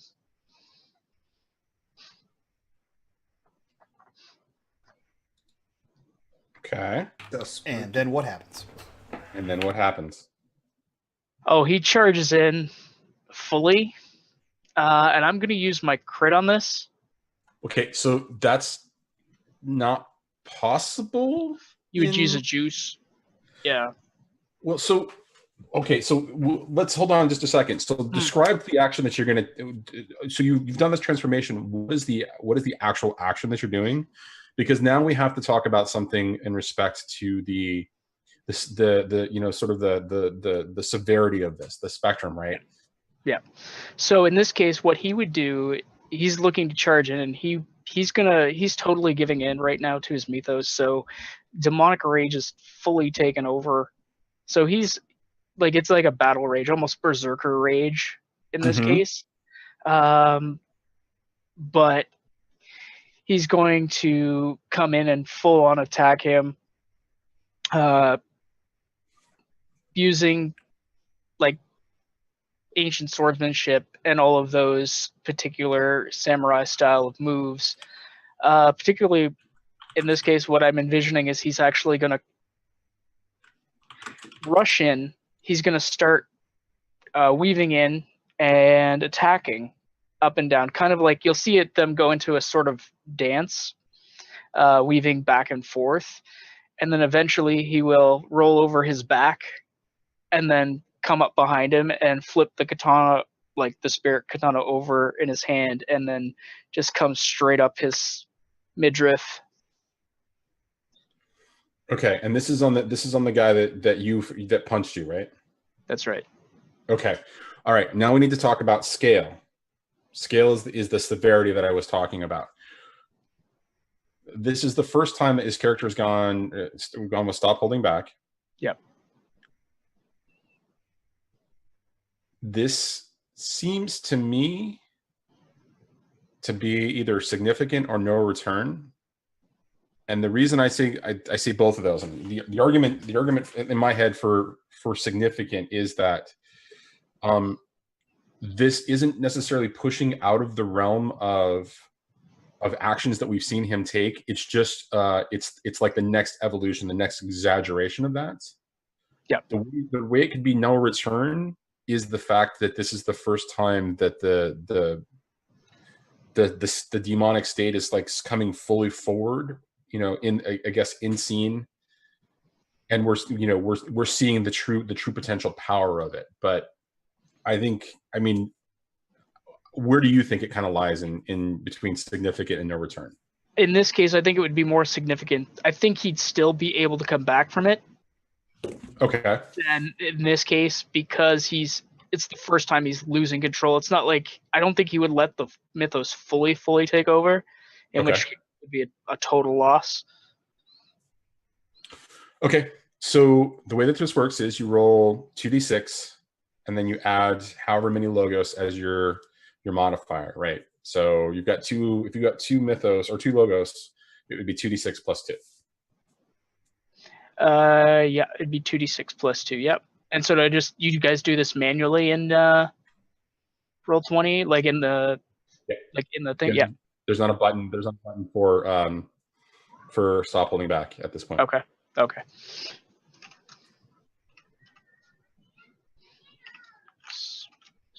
2, 16. Wow. No, that would be 12. Oh, 12. Yeah. That's right. But still, it's still a 10 plus. It's a success. So the only thing that happens for you is you're going to mark fade or crack on that theme. Yep. All right. So you unleash this. It just comes in, and you kind of whoosh in, and the fight happens. You roll over his back. The blade comes up, and he just kind of slices and falls into the one standing in front of JP, as they're kind of doing their fight, kind of looks down, and just his eyes go wide, JP, as he throws lightning towards you and throws lightning towards the ground, taking advantage of exactly what you were most fearing, throwing lightning into the fog. And you watch it as it just kind of coalesces. And for Charlie, Connor, and Desmond, even though Connor, you're almost in full demonic mode, you feel this kind of lightning just kind of course through all of you, as the entire the area of fog just kind of sizzles and crackles with life, and just everybody's just kind of screaming, and there's lots of crazy sounds as you hear not this time, and all of a sudden the lightning just begins to kind of pull back from your bodies as the fog begins to kind of pull back, and the fog and the lightning sort of come back and coalesce as one to the figure standing in the center, who's now holding this ball of like weird sort of swirling fog and lightning at the same time. And he stomps and he pushes it, right? And it goes shooting back towards the one in front of JP. And Charlie, you realize you need to let go just as the lightning just kind of coalesces through the one standing in that you were holding on to, as you kind of drop back, right? And it just kind of coalesces and singes around him and singes around the other one, in front of JP, and they vanish. And the one standing in front of, or the one that's like split in front of Connor, just sort of fades away, right? As Connor begins to sort of fade back into himself. And you see this, the diminutive little old man just sort of standing in the center where the statue once was, just an aged, almost ancient looking sort of Chinese man in very common sort of peasant clothing, and he's just using this energy, and he just pulls the ball apart of these 2 pieces of energy, like this energy, and then now the 2 in his hands, and he kind of holds it out in front of the rest of the neon dragons that are just kind of standing there, and they all book and they disappear. And as they all kind of disappear, he just kind of lets it fade and then falls to his knees, just on the ground there. And he's just coughing and wheezing.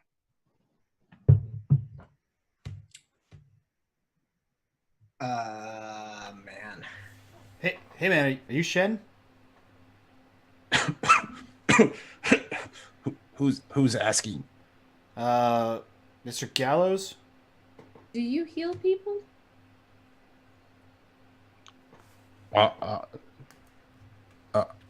And he almost says something with an OD, that's what he's saying, and then he kind of corrects himself.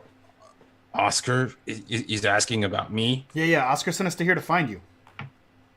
Well, 2 of us. Do you know anyone named Egg? I'm looking for a guy named Egg. Do you I am heal X people? Shen. Ha! Dope! I told you we'd find the same guy. Great. I'm here to rescue you. I'm Black Star. Yeah, Black Comet. He means Black Comet. Star. My name. Comment.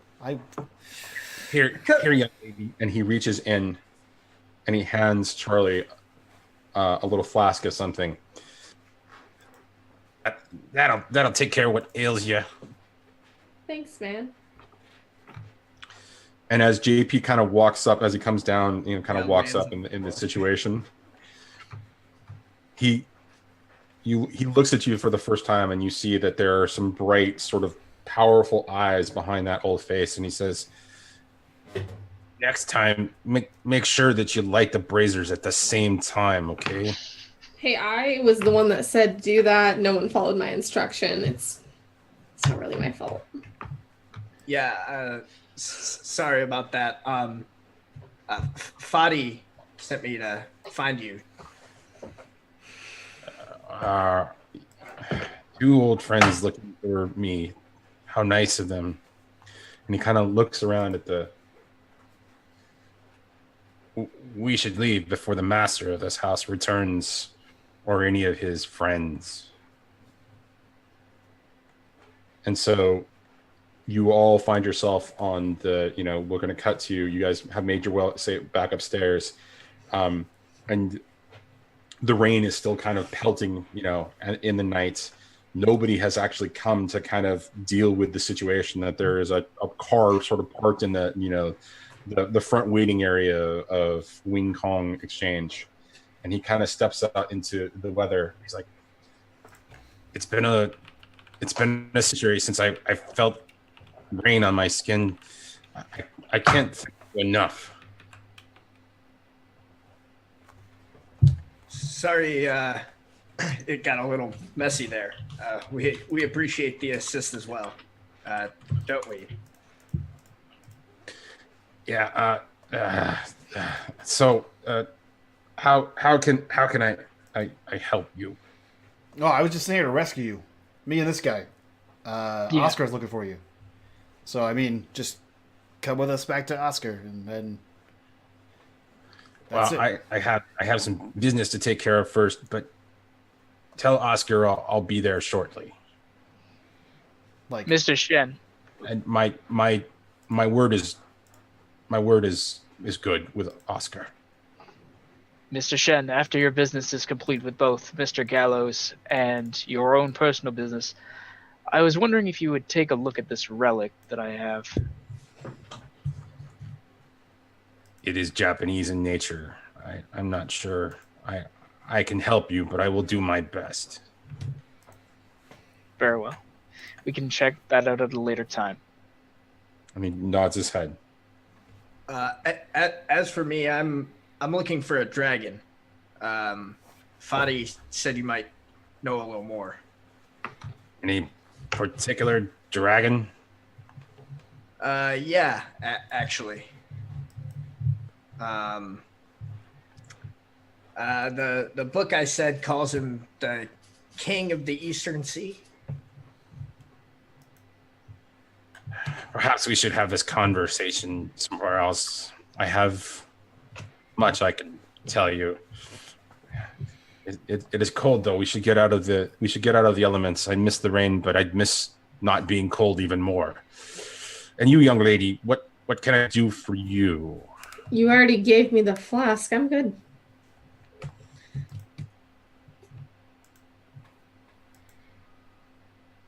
I'm confused, but okay. And he kind of looks at the rest of you and he says, I'll see each of you in good time. Until then, please have a pleasant evening and thank you for your time. I need a drink. And he just starts to amble off into the rain. And you just watch him sort of fade into the fog and the rain in the distance. And the four of you are just kind of left there standing as there's a strike of lightning in the background. So this was went pretty well. Should we Yeah. exchange numbers or? Sure, that man. was, Yeah, totally. Fun. Yeah. If you guys want to fight crime or get coffee or pizza, it's 555-128-3939. JP types in the number and we see a thing of the contact. It says Black Nova. Man, that's pretty cool too. It's my final evolution, Black Nova. Yeah, he'll give everyone his number, and if Charlie still won't give him any information about who she is, he'll just be like, "Call me if you want. It's up to you. I don't even know your name." But Charlie would like give put her number in JP's phone and then like write with it just put a C at the top. Cool. Cool. And anytime you want to get pizza, go to Stormy's. It'd be a cool time. Connor would hand Charlie his phone. And do the same. And so we just, as the four of you are kind of exchanging numbers and just kind of marveling at the fact that there are no cops that have shown up yet, we'll just sort of fade away as the storm just continues to kind of pelt you all, and a fog just kind of rolls across the scene. And that's where we fade. Cool. Awesome. Guys, that was a 6/20 one-shot. Some of you, that was your first one. Others, that was your third one. It was a good time. Good time, guys. So we'll go around, do our introductions, get the hell out of here, and get the last and final crew in here, and some food inside me. So let's go around to the first new face on the channel here. Sam, who are you? Where can we find you? And what'd you think about the session? Who am I? I'm Sam. Yep. I also know as Harley's Armory. You can find me on Twitter at Harley's Armory and eventually on Twitch, hopefully one day, I don't know. And today's session was really fun. I definitely enjoyed playing with different people. Not that I don't love my own crew, but it was different and fun. Sweet. We'll jump over to the other Sam to confuse things even more. Sam, who are you? Where can we find you? And what did you think of this first 6/20 one-shot? I too am Sam. And twitch.tv/WizenFool, Twitter at @TheWizenFool. This was a blast. I thought we had some really fun little character interaction. I love the little one-shot you set up there, Johnny. That was a nice little callback there. I liked that a lot. And yeah, it was a blast getting to play with all of you guys. Super fun. Thank you all. Dope. We'll jump over to Brahms. This is your third foray here. So who are you? Where can we find you? And what did you think of this session? Awesome session, because who doesn't love Big Trouble in Little China and the 80s? And I am Brahms Raytheon on Twitch. I do some random streaming. Hopefully be doing some more with Mad Fish in the near future. Possibly my own City of Mist. Actually, it would be her City of Mist campaign, but we'll see. Still in talks for that. And then you can also hit me up on Twitter on Leppy83. Dope. And before we toss things over to Johnny, I've been waiting the entire session to say, David Lopan! Johnny, who are you? Where can we find you? And what did you think of David Lopan and the Big Trouble in Little China episode? Video Store Cowboy everywhere except Twitter, where it's 15 characters, so it's Video Store Cowboy. I GM for 6&Twenty. You can find us Tuesdays, Wednesdays, and Thursdays doing this shit on my channel, Mike's channel, and on Speedy's channel, Not So Speed Runs. What did I think of today? I was looking forward to the idea of having all four, vaguely sort of martial arts, sort of, Asian themed, characters in a play. And the one thing that jumped out immediately was like, okay, I can't do anything super serious, but I can do something super fun. And that was Big Trouble in Little China. And so I'm glad that you guys enjoyed it.